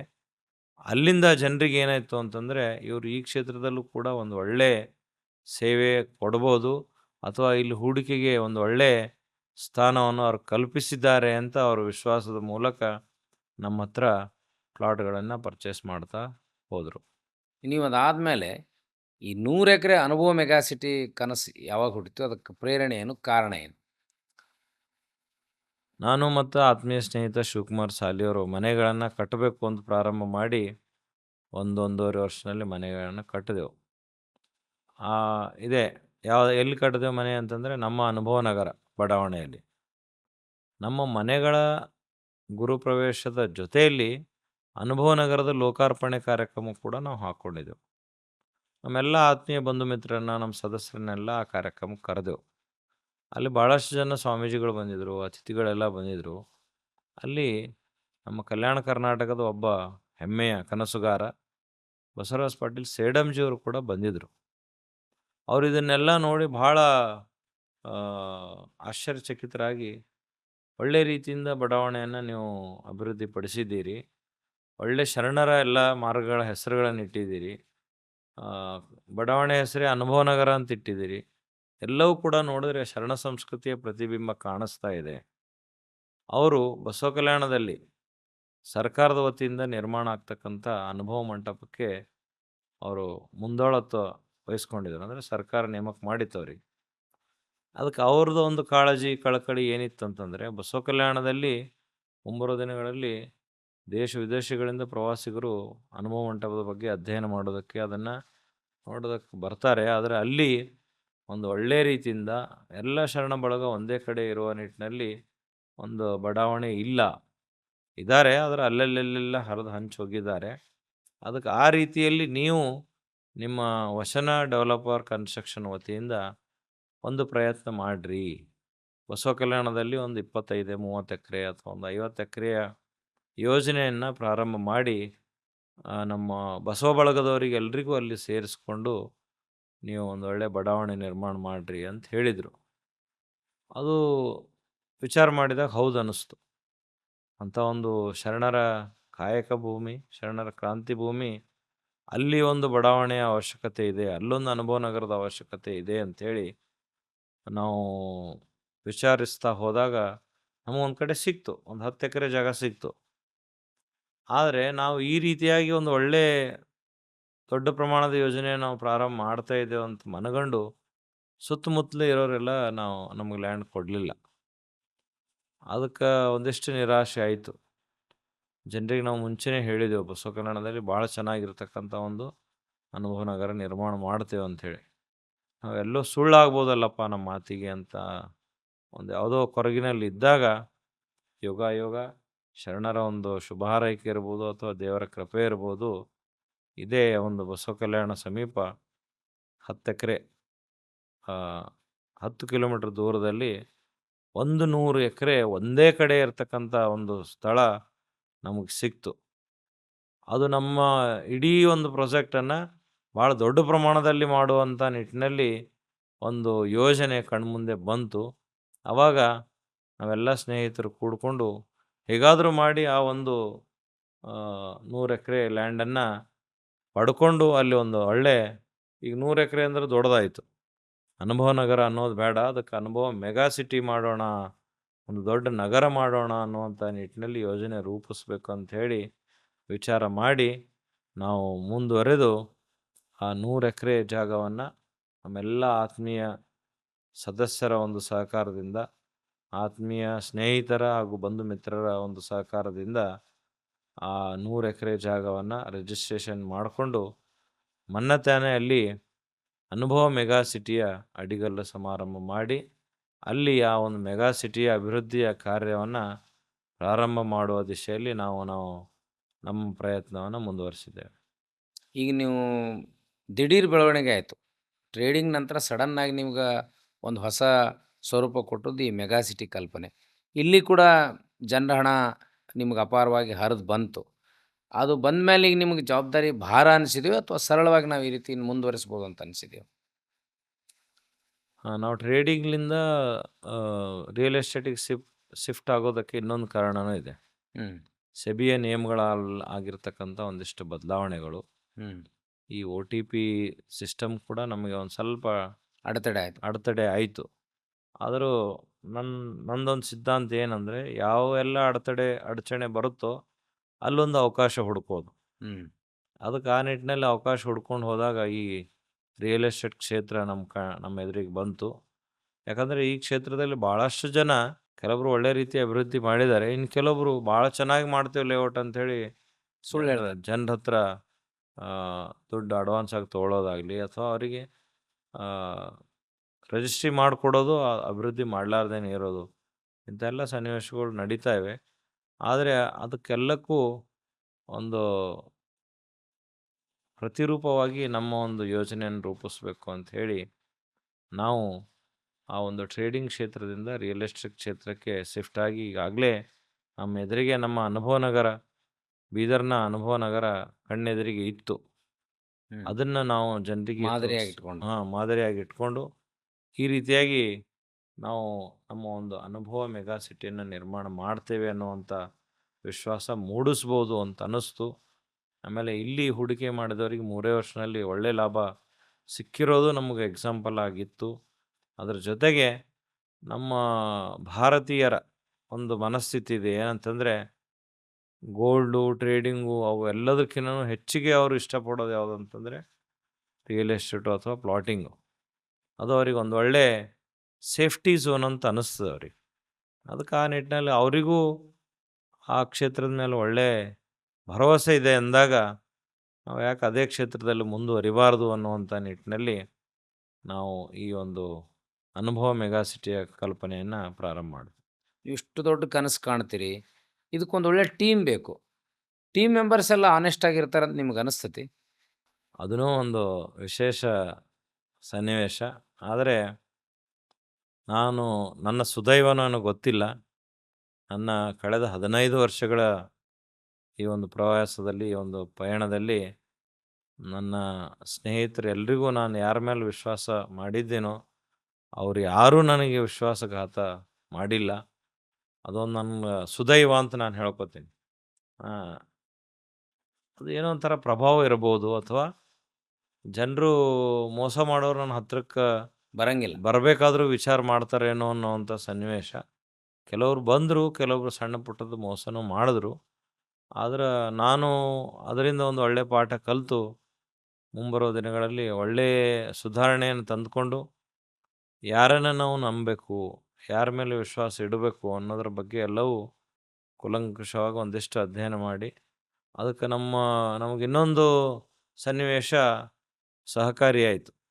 ಏನಂತಂದರೆ ಕರೋನಾ ಕಾಲದಲ್ಲಿ ಎಲ್ಲ ಕಡೆ ಅಲ್ಲೋಲ ಕಲ್ಲೋಲ ಆಯಿತು. ಎಲ್ಲರೂ ಲಾಸ್ ಆದ್ರು ಅವಾಗ. ಎಲ್ಲರೂ ಬಿಸ್ನೆಸ್ಸಿಗೂ ಹೊಡೆತ ಬಿತ್ತು. ಆ ಕಾಲದಲ್ಲಿ ನಮ್ಮ ಬಿಸ್ನೆಸ್ಸಿಗೂ ಅಡಚಣೆ ಆಯಿತು. ಆವಾಗ ನನ್ನ ಜೊತೆಯಲ್ಲಿ ನಿಂತವರು ಕೆಲವು ಜನ, ಇನ್ನು ಉಳಿದವರೆಲ್ಲ ಜೊತೆ ಬಿಟ್ಟು ಹೋದರು, ಹೆದರಿಬಿಟ್ರು. ಜೊತೆ ಬಿಟ್ಟು ಹೋದವ್ರು ನನ್ನವರಲ್ಲ. ಯಾರ ಜೊತೆಗದಾರ? ಇಂಥ ಒಂದು ಸನ್ನಿವೇಶದಲ್ಲೂ ಕೂಡ ನನ್ನ ಜೊತೆಗೆ ಯಾರನೋ ಅವರನ್ನು ಕರ್ಕೊಂಡೇ ನಾನು ಮುಂದುವರಿಬೇಕು ಅನ್ನುವಂಥ ಒಂದು ವಿಶ್ವಾಸ ನನ್ನಲ್ಲಿ ಮೂಡ್ತು. ಅಂಥ ಎಲ್ಲ ಸ್ನೇಹಿತರನ್ನು ಸೇರಿಸ್ಕೊಂಡು ಈ ಒಂದು ನಮ್ಮ ರಿಯಲ್ ಎಸ್ಟೇಟ್ ಜರ್ನಿಯನ್ನು ನಾವು ಪ್ರಾರಂಭಿಸಿದ್ದೇವೆ. ನೀವೇನೇ ಹೇಳ್ರಿ, ಮನುಷ್ಯ ಆಸೆ ದುರಾಸೆಗೆ ಬೀಳ್ತಾರೆ. ಎಂಥ ಒಂದು ಟೀಮ್ ವರ್ಕ್ ಅಂದ್ರೂ ಆ ಆಸೆ ದುರಾಸೆಗೆ ಬೀಳದೇ ಇರುವಂಥ ಮನಸ್ಥಿತಿ ಬರ್ಬೇಕಾಗಿದ್ರೆ ವ್ಯಕ್ತಿ ಯಾವ ಗುಣ ಬೆಳೆಸ್ಕೋಬೇಕಂತ ನಿಮಗೆ ಅನಿಸ್ತೈತಿ? ಎಲ್ಲರೂ ನಿಮ್ಮಂಗೆ ಆಗ್ಬೇಕಂತಂದ್ರೆ, ಫಾರ್ ಎಕ್ಸಾಂಪಲ್ ನಾ ಹೇಳೋದು, ನಿಮಗೆ ಸಹನೆ ಇದೆ, ದುರಾಸೆ ಇಲ್ಲ, ಒಪ್ಕೊತೀನಿ. ಇಷ್ಟೆಲ್ಲ ಎಸ್ಟಾಬ್ಲಿಷ್ ಮಾಡಿದಾಗ ಇದು ನಂದಲ್ಲ, ಇದು ಮಂದಿದನ್ನೋ ಭಾವನೆ ನಿಮಗೈತಿ. ಈ ಭಾವನೆ ಎಲ್ಲರಿಗೂ ಬರಬೇಕು ಅಂತಂದ್ರೆ ಏನು ಮಾಡಬೇಕು? ಅದು ಮನಸ್ಥಿತಿಗೆ ಹೆಂಗೆ ಟೀಮ್ ರೆಡಿ ಮಾಡಬೇಕು? ಹೇಗೆ ಜನರನ್ನು ಗುರುತಿಸ್ಬೇಕು ನಾವು, ಅಥವಾ ಅವ್ರನ್ನ ಹೆಂಗೆ ತೊಗೊಂಡು ಹೋಗಬೇಕು? ಅಲ್ಲಿ ಮತ್ತೆ ಬರೋದು ಏನಂತಂದರೆ, ಇದೇ ನಮ್ಮ ಶರಣ ಸಂಸ್ಕೃತಿ. ಹ್ಞೂ ನಮ್ಮ ಶರಣ ಸಂಸ್ಕೃತಿಯ ವಿಚಾರಧಾರೆಗಳು ದುರಾಸೆಗೆ ಒಳಗಾಗಬಾರ್ದು ಅನ್ನುವಂಥದ್ದನ್ನು ಕಲಿಸ್ಕೊಡ್ತದೆ. ಅದಕ್ಕೆ ಆ ನಿಟ್ಟಿನಲ್ಲಿ ನಾವು ನೋಡುವ ದೃಷ್ಟಿಕೋನ, ಹೇಳ್ತಾರಲ್ಲ, ದುರ್ಯೋಧನಿಗೆ ಇಡೀ ಊರು ತುಂಬ ಒಳ್ಳೆಯವರು ಸಿಕ್ಕಿಲ್ಲಂತ, ಆಮೇಲೆ ನಮ್ಮ ಧರ್ಮರಾಯನಿಗೆ ಇಡೀ ಊರು ತುಂಬ ಕೆಟ್ಟವ್ರು ಸಿಕ್ಕಿಲ್ಲಂತ. ನೋಡುವ ದೃಷ್ಟಿಕೋನ ನಾವು ಬದಲಾವಣೆ ಮಾಡ್ಕೊಂಡೇವು ಅಂತಂದರೆ ಎಲ್ಲರಲ್ಲಿ ನಾವು ಒಳ್ಳೆತನ ಕಾಣಬಹುದು. ಆ ದೃಷ್ಟಿಕೋನ ಕೆಟ್ಟ ದೃಷ್ಟಿಕೋನ ಇತ್ತಂದರೆ ಎಲ್ಲರಲ್ಲೂ ಕೆಟ್ಟದನ್ನೇ ಕಾಣಬಹುದು. ಅದಕ್ಕೆ ನಾನು ಎಲ್ಲರಲ್ಲಿ ಒಳ್ಳೆಯದನ್ನು ಕಾಣುವ ಮನಸ್ಥಿತಿ, ದೃಷ್ಟಿಕೋನದಿಂದ ನೋಡ್ತಾ ಹೋದಾಗ ಭಾಳಷ್ಟು ಜನ ಸ್ನೇಹಿತರು ಒಳ್ಳೆಯವರಾಗಿ ಕಂಡರು. ಅವರು ಹಾಗೇ ಒಳ್ಳೆಯವರಾಗಿ ನನ್ನ ಜೊತೆ ಮುಂದುವರಿತಾ ಇದ್ದಾರೆ. ಈಗ ನೀವು ಇಷ್ಟೆಲ್ಲ ಹಿಂಗೆ ವೇಗವಾಗಿ ಹೋಗೋದು ಭಾಳ ಮಂದಿಗೆ ರಿಸ್ಕ್ ಅನಿಸ್ತೈತಿ. ಅವ್ರು ನಿಮ್ಮನ್ನು ಇಷ್ಟು ವೇಗವಾಗಿ ಹೋಗೋದು ಬೇಡ ಅಂತ ಅಂದಾಗ ನೀವು ಅವ್ರನ್ನ ಹೆಂಗೆ ಮೋಟಿವೇಟ್ ಮಾಡ್ತೀರಿ? ನಮ್ಮ ಆತ್ಮೀಯ ಸ್ನೇಹಿತರು ಹೇಳ್ತಾರೆ, ವೇಗವಾಗಿ ನಾವು ಹೋಗ್ತಾ ಇಲ್ಲ, ಅದು ಅನ್ನಿಸ್ತಾ ಇದೆ ನೋಡೋರಿಗೆ ವೇಗವಾಗಿ ಹೋಗ್ತಾ ಇದ್ದಾರೆ ಅಂಥೇಳಿ. ನೀವು ಫಾರ್ ಎಕ್ಸಾಂಪಲ್ ನಾನು ಯಾರಿಗೂ ಹೋಲಿಕೆ ಮಾಡ್ಕೊಳ್ಳಲ್ಲ, ಆದರೆ ಇದೇ ರಿಲಯನ್ಸ್ ಆಗಲಿ, ಅದಾನಿ ಆಗಲಿ, ಇವೆಲ್ಲ ದೊಡ್ಡ ದೊಡ್ಡ ಸಂಸ್ಥೆಗಳು, VRL ಫಾರ್ ಎಕ್ಸಾಂಪಲ್, VRL ಆಗಲಿ, ಅವರ ಒಂದು ಜರ್ನಿ ನೋಡಿದಾಗ ಸ್ವಲ್ಪೇ ವರ್ಷಗಳಲ್ಲಿ ಎಷ್ಟೆಲ್ಲ ಅವರು ಇಂಡಸ್ಟ್ರಿಯನ್ನು ಗ್ರೋತ್ ಮಾಡಿದ್ರು, ಬೇರೆ ಬೇರೆ ಕ್ಷೇತ್ರಗಳಲ್ಲಿ ಕೂಡ ಅವರು ತೊಡಗಿಸ್ಕೊಂಡ್ರು. ಮಾಡುವಂಥ ಮನಸ್ಸಿದ್ರೆ, ಆಮೇಲೆ ಒಳ್ಳೆಯವರ ಸಹಾಯ ಸಹಕಾರ ಇದ್ದರೆ ಇದು ವೇಗ ಅಂತ ಅನಿಸಲ್ಲ. ಅದು ಒಂಥರ ಸಹಜವಾಗಿಯೇ ಹೋಗ್ತಕ್ಕಂಥ ಪ್ರಕ್ರಿಯೆ ಅಂತ ಅನಿಸ್ತದೆ. ಅದಕ್ಕೆ ಆ ನಿಟ್ಟಿನಲ್ಲಿ ನಾವೆಲ್ಲರೂ ನಿಮ್ಮ ಜೊತೆಗಿರೋರಿಗೆ ಕಾನ್ಫಿಡೆನ್ಸ್ ಇದೆಯಾ? ಅವರಿಗೂ ಕಾನ್ಫಿಡೆನ್ಸ್ ಇದೆ. ಅಲ್ಲಂ ಪ್ರಭು ಅವರು ಏನೇ ಮಾಡಿದ್ರು ಭಾಳ ಕೂಲಂಕುಷವಾಗಿ ವಿಚಾರ ಮಾಡ್ತಾರೆ. ಅವ್ರು ಒಂಚೂರು ಏನೋ ವ್ಯತ್ಯಾಸ ಆದರೂ ಇನ್ನೊಂದು ಕ್ಷೇತ್ರದಲ್ಲಿ ಅದಕ್ಕೊಂದು ಒಳ್ಳೆ ಕಾಂಪನ್ಸೇಟ್ ಮಾಡ್ತಾರೆ. ಮಾಡ್ತಾರೆ ಅನ್ನುವಂಥ ಒಂದು ವಿಶ್ವಾಸ ಇರೋದರಿಂದ ಅವ್ರಿಗೆ ನಾನು ಯಾವುದೇ ಕ್ಷೇತ್ರದಲ್ಲಿ ಅವರಿಗೆ ವಿಶ್ವಾಸಕ್ಕೆ ತಗೊಳ್ಳೋದಕ್ಕಿಂತ ಮುಂಚೆ ನಾನು ಸುಮಾರು ಸಾರಿ ವಿಚಾರ ಮಾಡಿ ಆ ಕ್ಷೇತ್ರದಲ್ಲಿರ್ತಕ್ಕಂಥ ಪಾಸಿಟಿವಿಟಿ ಮತ್ತು ನೆಗೆಟಿವಿಟಿಗಳನ್ನೆಲ್ಲ ಮನಗಂಡು ಅವರು ಅದು ಎರಡನ್ನೂ ಕ್ರೋಢೀಕರಣ ಮಾಡಿ ಈ ಕ್ಷೇತ್ರದಲ್ಲಿ ನಾವು ಹೂಡಿಕೆ ಮಾಡಿದ್ರೆ ಎಷ್ಟು ಲಾಭ ಬರ್ಬೋದು ಅನ್ನೋಂಥದ್ದನ್ನು ಅವರಿಗೆ ಮನವರಿಕೆ ಮಾಡಿಕೊಡ್ತೇನೆ. ಆಮೇಲೆ ಒಂದು ಮಾತು ಹೇಳಕ್ಕೆ ಇಚ್ಛೆಪಡ್ತೀನಿ ಏನಂತಂದರೆ, ಕ್ಷೇತ್ರ ಯಾವುದು ದೊಡ್ಡದಲ್ಲ, ಯಾವುದು ಸಣ್ಣದಲ್ಲ. ಹ್ಮ್. ಎಲ್ಲ ಕ್ಷೇತ್ರಗಳಲ್ಲೂ ದುಡ್ಡಿದೆ. ಮಾಡುವಂಥ ಮನಸ್ಸು ಬೇಕು. ಆ ಕ್ಷೇತ್ರದಲ್ಲಿರ್ತಕ್ಕಂಥ ಸಣ್ಣ ಪುಟ್ಟ ಟೆಕ್ನಿಕ್ಸ್ಗಳನ್ನು ನಾವು ಬಳಸ್ಕೊಂಡು ಎಲ್ಲ ಕ್ಷೇತ್ರದಲ್ಲೂ ಕೂಡ ನಾವು ಒಳ್ಳೆ ಲಾಭ ಮಾಡ್ಬೋದು ಅನ್ನುವಂಥ ಮನಸ್ಥಿತಿ ನಮ್ಮಲ್ಲಿರೋದರಿಂದ ಇವತ್ತು ನಾವು ಫೈನಾನ್ಸ್ ಸೆಕ್ಟ್ರಲ್ಲಿದ್ದೇವೆ, ಆಮೇಲೆ ಸೌಹಾರ್ದ ಸೆಕ್ಟ್ರಲ್ಲಿದ್ದೇವೆ, ಆಮೇಲೆ ಡೆವಲಪರ್ ಸೆಕ್ಟ್ರಲ್ಲಿದ್ದೇವೆ, ಟ್ರೇಡಿಂಗ್ ಸೆಕ್ಟ್ರಲ್ಲಿದ್ದೇವೆ.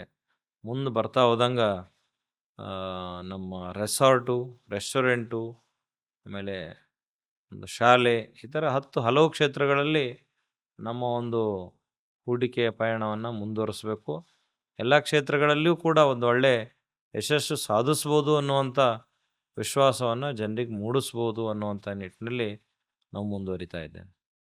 ಈಗ ನೀವು ವಚನ ಸಮೂಹ ಸಂಸ್ಥೆಯಿಂದ ಮೀಡಿಯಾನೂ ಮಾಡಿದಿರಿ. ಇದರ ಉದ್ದೇಶ ಮತ್ತು ಇದನ್ನು ಹೆಂಗೆ ನೀವು ಜನರಿಗೆ ರೀಚ್ ಮಾಡ್ಲಿಕ್ಕೆ ಪ್ರಯತ್ನ ಮಾಡ್ತೀರಿ?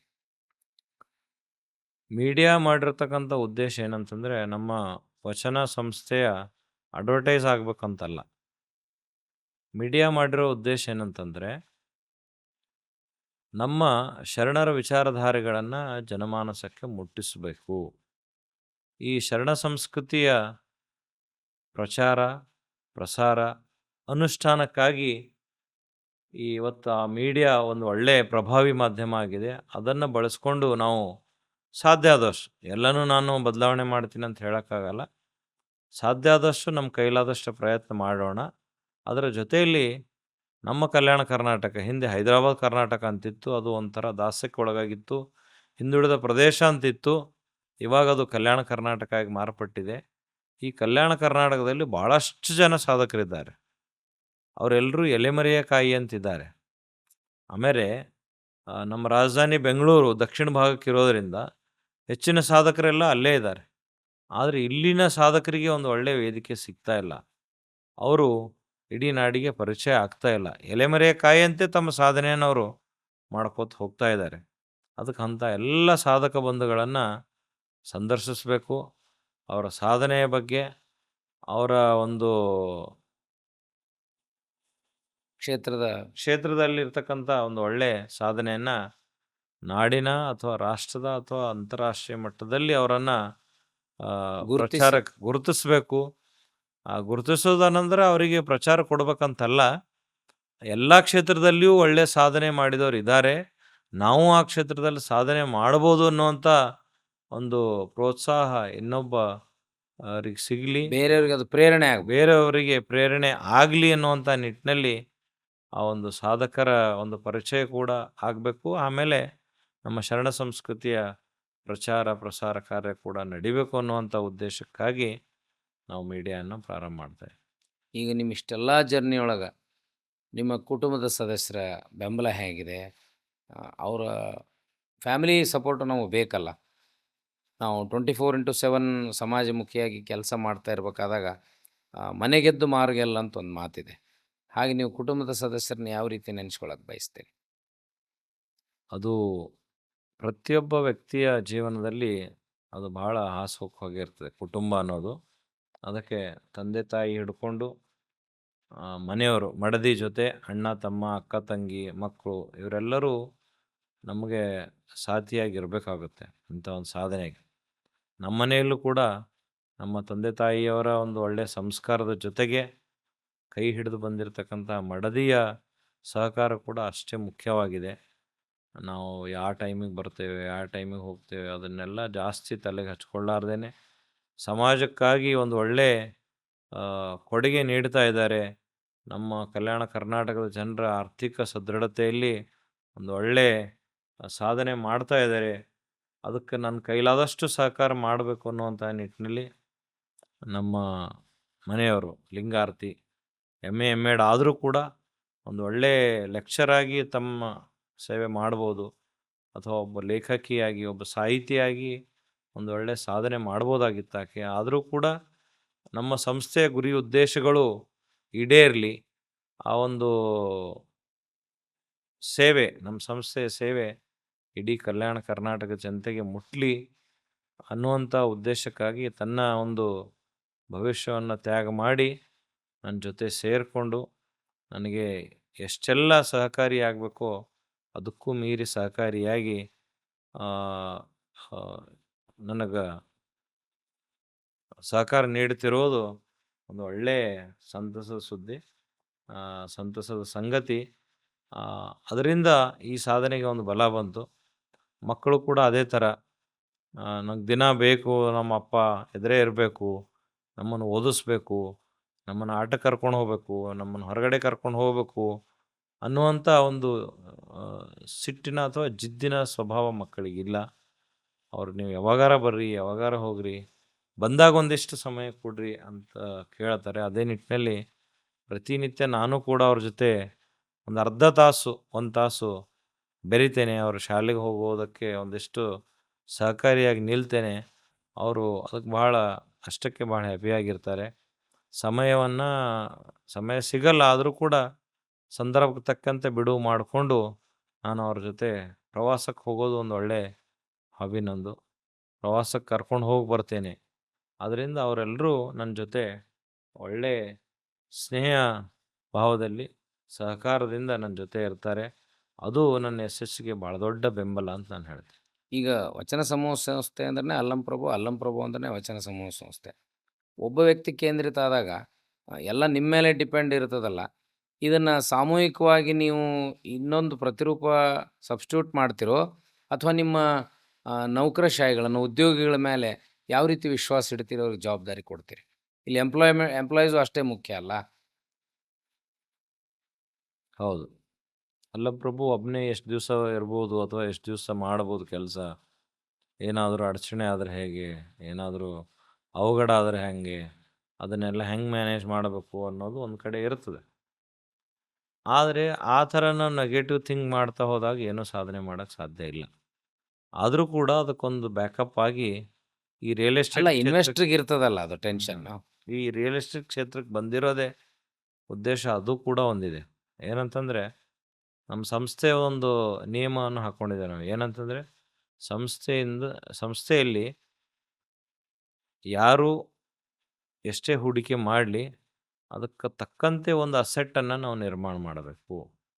ಅದನ್ನು ಬ್ಯಾಕಪ್ ಆಗಿ ನಾವು ಸೆಕ್ಯೂರಿಟಿಯಾಗಿ ಕೊಡಬೇಕು ಅನ್ನುವಂಥ ನಿಟ್ಟಿನಲ್ಲಿ ನಾವು ಎಲ್ಲ ಕಡೆ ಪ್ಲಾಟಿಂಗ್ ಮಾಡ್ತಾ ಇರೋದು. ನಾವು ಮಾಡ್ತಾ ಇರೋಕ್ಕಂಥ ಪ್ಲಾಟಿಂಗ್ಗಳಲ್ಲಿ ಎಲ್ಲೂ ನಮ್ಮ ಪ್ಲಾಟ್ ಸೇಲ್ ಆಗಬೇಕು ಅನ್ನುವಂಥ ಮನಸ್ಥಿತಿ ಇಲ್ಲ. ಆದರೆ ಹೂಡಿಕೆದಾರರಿಗೆ ಆ ಹೂಡಿಕೆಗೆ ಪ್ರತಿಯಾಗಿ ಆ ಒಂದು ಅಸೆಟ್ ಇರಲಿ ಅನ್ನುವಂಥ ಉದ್ದೇಶಕ್ಕಾಗಿ ನಾವು ಮಾಡ್ತಾ ಇದ್ದೇವೆ. ಅದರಲ್ಲಿ ಒಳ್ಳೆ ನಮ್ಗೆ ರಿಸಲ್ಟ್ ಕೂಡ ಬರ್ತಾ ಇದೆ. ಆ ನಿಟ್ಟಿನಲ್ಲಿ ಮುಂಬರೋ ದಿನಗಳಲ್ಲಿ ಯಾರೆಷ್ಟೇ ಹೂಡಿಕೆ ಮಾಡಿದ್ರು ಅದಕ್ಕೆ ಒಂದು ಒಳ್ಳೆ ಸೆಕ್ಯೂರಿಟಿ ಅಥವಾ ಒಂದು ಶ್ಯೂರಿಟಿ ಅಸೆಟ್ಟು ನಮ್ಮಲ್ಲಿ ಇರಬೇಕು ಅನ್ನುವಂಥ ಉದ್ದೇಶ ಇದೆ. ಮ್ಯಾಕ್ಸಿಮಮ್ ಆಗಿ ನಾವು ಅಚೀವ್ ಕೂಡ ಮಾಡ್ತಾ ಇದ್ದೀವಿ. ಈಗ 100 ಎಕರೆ ಆಯಿತು. ನಿಮ್ಮ ಸ್ಕೈ ಇಸ್ ದ ಲಿಮಿಟ್ ಅಂತ ಒಂದು ಮಾತಿದೆ ಇಂಗ್ಲೀಷ್ನಲ್ಲಿ. ಇದರಲ್ಲಿ ಎಷ್ಟು ಜಮೀನನ್ನು ವಿಸ್ತರಿಸಿ ಅಥವಾ ರಿಯಲ್ ಎಸ್ಟೇಟ್ ವಿಸ್ತರಿಸಿ ಮಧ್ಯಮ ವರ್ಗದ ಜನರಿಗೆ ನೆರವಾಗಬೇಕಂತ ನಿಮ್ಮ ಕನಸಿದೆ? ಮೊದಲಿಗೆ ನಾವು ಪ್ರಾರಂಭ ಮಾಡಿದ್ದು ಬರೀ ಒಂದು 5 ಎಕರೆಯಿಂದ. ಮುಂದುವರೆದು ನಮ್ಮ ಕಲ್ಯಾಣದಲ್ಲಿ ಒಂದು 50 ಎಕರೆಯಲ್ಲಿ ಒಂದು ಲೇಔಟ್ ಮಾಡಬೇಕಂತ ಪ್ರಾರಂಭ ಮಾಡಿದೆವು. ಆದರೆ ಭಾಳಷ್ಟು ಜನರ ಒಂದು ಅಪೇಕ್ಷೆ ಮೇರೆಗೆ, ಭಾಳಷ್ಟು ಜನರ ಒಂದು ಕರೆಗೆ ಹೋಗೊಟ್ಟು ಈ ಒಂದು ಕ್ಷೇತ್ರದಲ್ಲಿ ಭಾಳಷ್ಟು ಜನ ಮೋಸ ಹೋಗಿದ್ದಾರೆ. ಅದಕ್ಕೆ ಅವರೆಲ್ರಿಗೂ ಒಂದು ರೀಪ್ಲೇಸ್ ಬೇಕು ಅನ್ನುವಂಥ ನಿಟ್ಟಿನಲ್ಲಿ, ಅಲ್ಟರ್ನೇಟ್ ಬೇಕು ಅನ್ನುವಂಥ ನಿಟ್ಟಿನಲ್ಲಿ ನಮ್ಮ ಸಂಸ್ಥೆ ನಾವು ಮುಂದುವರ್ಸ್ಕೊಂಡು ಹೋಗ್ಬೋದು ಈ ಕ್ಷೇತ್ರದಲ್ಲಿ ಅಂಥೇಳಿ ಈಗಾಗಲೇ ಒಂದು ಸಣ್ಣ ಕನಸು ಏನಂದರೆ, ಒಂದು ಗುರಿಯನ್ನು ಹಾಕ್ಕೊಂಡಿದ್ದೀವಿ. ಏನಂತಂದರೆ, ಒಂದು 500 ಎಕರೆಯಲ್ಲಿ ಇಡೀ ಕಲ್ಯಾಣ ಕರ್ನಾಟಕದ ಎಲ್ಲ ಭಾಗಗಳಲ್ಲಿ ಈ ಒಂದು ಶರಣ ಸಂಸ್ಕೃತಿಯ ವಾತಾವರಣ ನಿರ್ಮಾಣ ಮಾಡಬೇಕು, ಬಡಾವಣೆಗಳನ್ನು ನಿರ್ಮಾಣ ಮಾಡಬೇಕು ಅಂಥೇಳಿ ಅದರಲ್ಲಿ ಈಗಾಗಲೇ ನಾವು 250 ಎಕರೆ ಜಮೀನನ್ನು ಖರೀದಿ ಮಾಡಿ ಎಲ್ಲ ವಿವಿಧ ಹಂತಗಳಲ್ಲಿ ಅಭಿವೃದ್ಧಿಯನ್ನು ನಾವು ಮಾಡ್ತಾ ಇದ್ದೇವೆ. ಸೊ ನಿಮ್ಮ ಟಾರ್ಗೆಟ್ 500 ಎಕರೆವರೆಗೂ ಇದೆ. ಅದು ಹೆಚ್ಚು ಸದ್ಯಕ್ಕೆ ಸದ್ಯದ ಸದ್ಯಕ್ಕೆ ಕನಸು, ಪ್ರಸ್ತುತ ಕನಸು 500 ಎಕರೆ. ನಮ್ಮ ಸಂಸ್ಥೆ ವತಿಯಿಂದ ಮುಂಬರುವ ದಿನಗಳಲ್ಲಿ ಒಂದು ಕನ್ನಡ ಮೀಡಿಯಂ ಶಾಲೆಯನ್ನು, ಅಂತಾರಾಷ್ಟ್ರೀಯ ಮಟ್ಟದ ಕನ್ನಡ ಮಾಧ್ಯಮ ರೆಸಿಡೆನ್ಷಿಯಲ್ ಶಾಲೆಯನ್ನು ಪ್ರಾರಂಭ ಮಾಡಬೇಕು. ಅಲ್ಲಿ ಮಕ್ಕಳಿಗೆ ಬರೀ ಪುಸ್ತಕದ ಜ್ಞಾನವನ್ನು ಕೊಡಲಾರ್ದೇ ಪ್ರಾಕ್ಟಿಕಲ್ ಜ್ಞಾನ ಕೂಡ ಕೊಡಬೇಕು, ಒಳ್ಳೆಯ ಸಂಸ್ಕಾರಗಳ ಕೂಡ ಕೊಡಬೇಕು. ಅದರ ಜೊತೆ ಅಲ್ಲಿ ಕಲ್ತಿರ್ತಕ್ಕಂಥ ನಮ್ಮ ವಿದ್ಯಾರ್ಥಿಗಳು ಯಾರೂ ನೌಕರಿ ಮಾಡಬಾರ್ದು. ಅವರು ತನ್ನ ಕಾಲ ಮೇಲೆ ತಾನೇ ನಿಂತು ಸ್ವಾವಲಂಬಿ ಜೀವನ ನಡೆಸಬೇಕು. ಆಮೇಲೆ ಪ್ರತಿಯೊಬ್ಬರೂ ತನ್ನದೇ ಆಗಿರ್ತಕ್ಕಂಥ ಒಂದು ಉದ್ಯಮವನ್ನು ಪ್ರಾರಂಭ ಮಾಡಬೇಕು ಅನ್ನುವಂಥ ನಿಟ್ಟಿನಲ್ಲಿ ನಾವು ನಮ್ಮ ಒಂದು ಯೋಜನೆಯನ್ನು ಆ ಒಂದು ಶಾಲೆಯಲ್ಲಿ ಹಾಕ್ಕೋತಾ ಇದ್ದೇವೆ. ಅದರ ಜೊತೆಯಲ್ಲಿ ಒಂದು ತರಬೇತಿ ಕೇಂದ್ರವನ್ನು ಮಾಡಿ ನಮ್ಮ ಮಕ್ಕಳಿಗೆ, ಯುವಕರಿಗೆ, ದಂಪತಿಗಳಿಗೆ ಮತ್ತು ಹಿರಿಯ ನಾಗರಿಕರಿಗೆ ಎಲ್ರಿಗೂ ಸೇರಿಸ್ಕೊಂಡು ವಿವಿಧ ಹಂತದ ತರಬೇತಿಗಳನ್ನು ಮಾಡಿ ಅವರು ತಮ್ಮ ಜೀವನದಲ್ಲಿ ಯಾವ ರೀತಿಯಾಗಿ ಯಶಸ್ಸು ಕಾಣಬೇಕು ಅಥವಾ ನೆಮ್ಮದಿಯ ಜೀವನವನ್ನು ಯಾವ ರೀತಿಯಾಗಿ ನಡೆಸಬೇಕು ಅನ್ನುವಂಥ ನಿಟ್ಟಿನಲ್ಲಿ 10 ಹಲವು ಯೋಜನೆಗಳನ್ನು ನಮ್ಮ ಅನುಭವ ಮೆಗಾ ಸಿಟಿಯಲ್ಲಿ ಮುಂಬರುವ ದಿನಗಳಲ್ಲಿ ಮಾಡಬೇಕು. ಒಟ್ಟಾರೆಯಾಗಿ ಇಡೀ ನಮ್ಮ ಕಲ್ಯಾಣ ಕರ್ನಾಟಕದ ಆರ್ಥಿಕ, ಸಾಮಾಜಿಕ, ಶೈಕ್ಷಣಿಕ ಹಾಗೂ ಸಾಂಸ್ಕೃತಿಕ ಸದೃಢತೆ ಸಾಧಿಸಬೇಕು ಅನ್ನುವಂಥ ಗುರಿಯೊಂದಿಗೆ ನಮ್ಮ ವಚನ ಸಮೂಹ ಸಂಸ್ಥೆ ಮುಂದುವರಿತಾ ಇದೆ. ತಮ್ಮೆಲ್ಲರ ಮಾರ್ಗದರ್ಶನ, ಸಹಕಾರ ಇರಲಿ, ನಮ್ಮೆಲ್ಲ ಆತ್ಮೀಯ ಬಂಧು ಮಿತ್ರರ ಸಹಕಾರ ಕೂಡ ಇರಲಿ ಅಂತ ಹೇಳ್ತಾ ಎಲ್ರಿಗೂ ಧನ್ಯವಾದ. ಶರಣಾರ್ಥಿ. ಒಂದು ಆರಂಭ ಅನ್ನೋದು ಮೊದಲ ಹೆಜ್ಜೆಯಿಂದ ಪ್ರಾರಂಭ ಆಗ್ತದೆ. ಹಾಗೆ ಮೊದಲ ಹೆಜ್ಜೆ ಹೇಗೆ 1000 ಹೆಜ್ಜೆಗಳಿಗೆ ಸಾಕ್ಷಿ ಆಯಿತು ಅನ್ನೋದನ್ನು ಅಲ್ಲಮಪ್ರಭು ನಾವದಿಗೇರವರ ಮಾತುಗಳಿಂದ ನೀವೆಲ್ಲ ಕೇಳಿದ್ದೀರಿ. ಇದು ನಿಮಗೆ ಮಾರ್ಗದರ್ಶಕವೂ ಒಂದು ಪ್ರೇರಣೆಯೂ ಆಗಬಲ್ಲದು ಅಂತ ಆಶಿಸ್ತೇನೆ. ಶರಣಾರ್ಥಿ.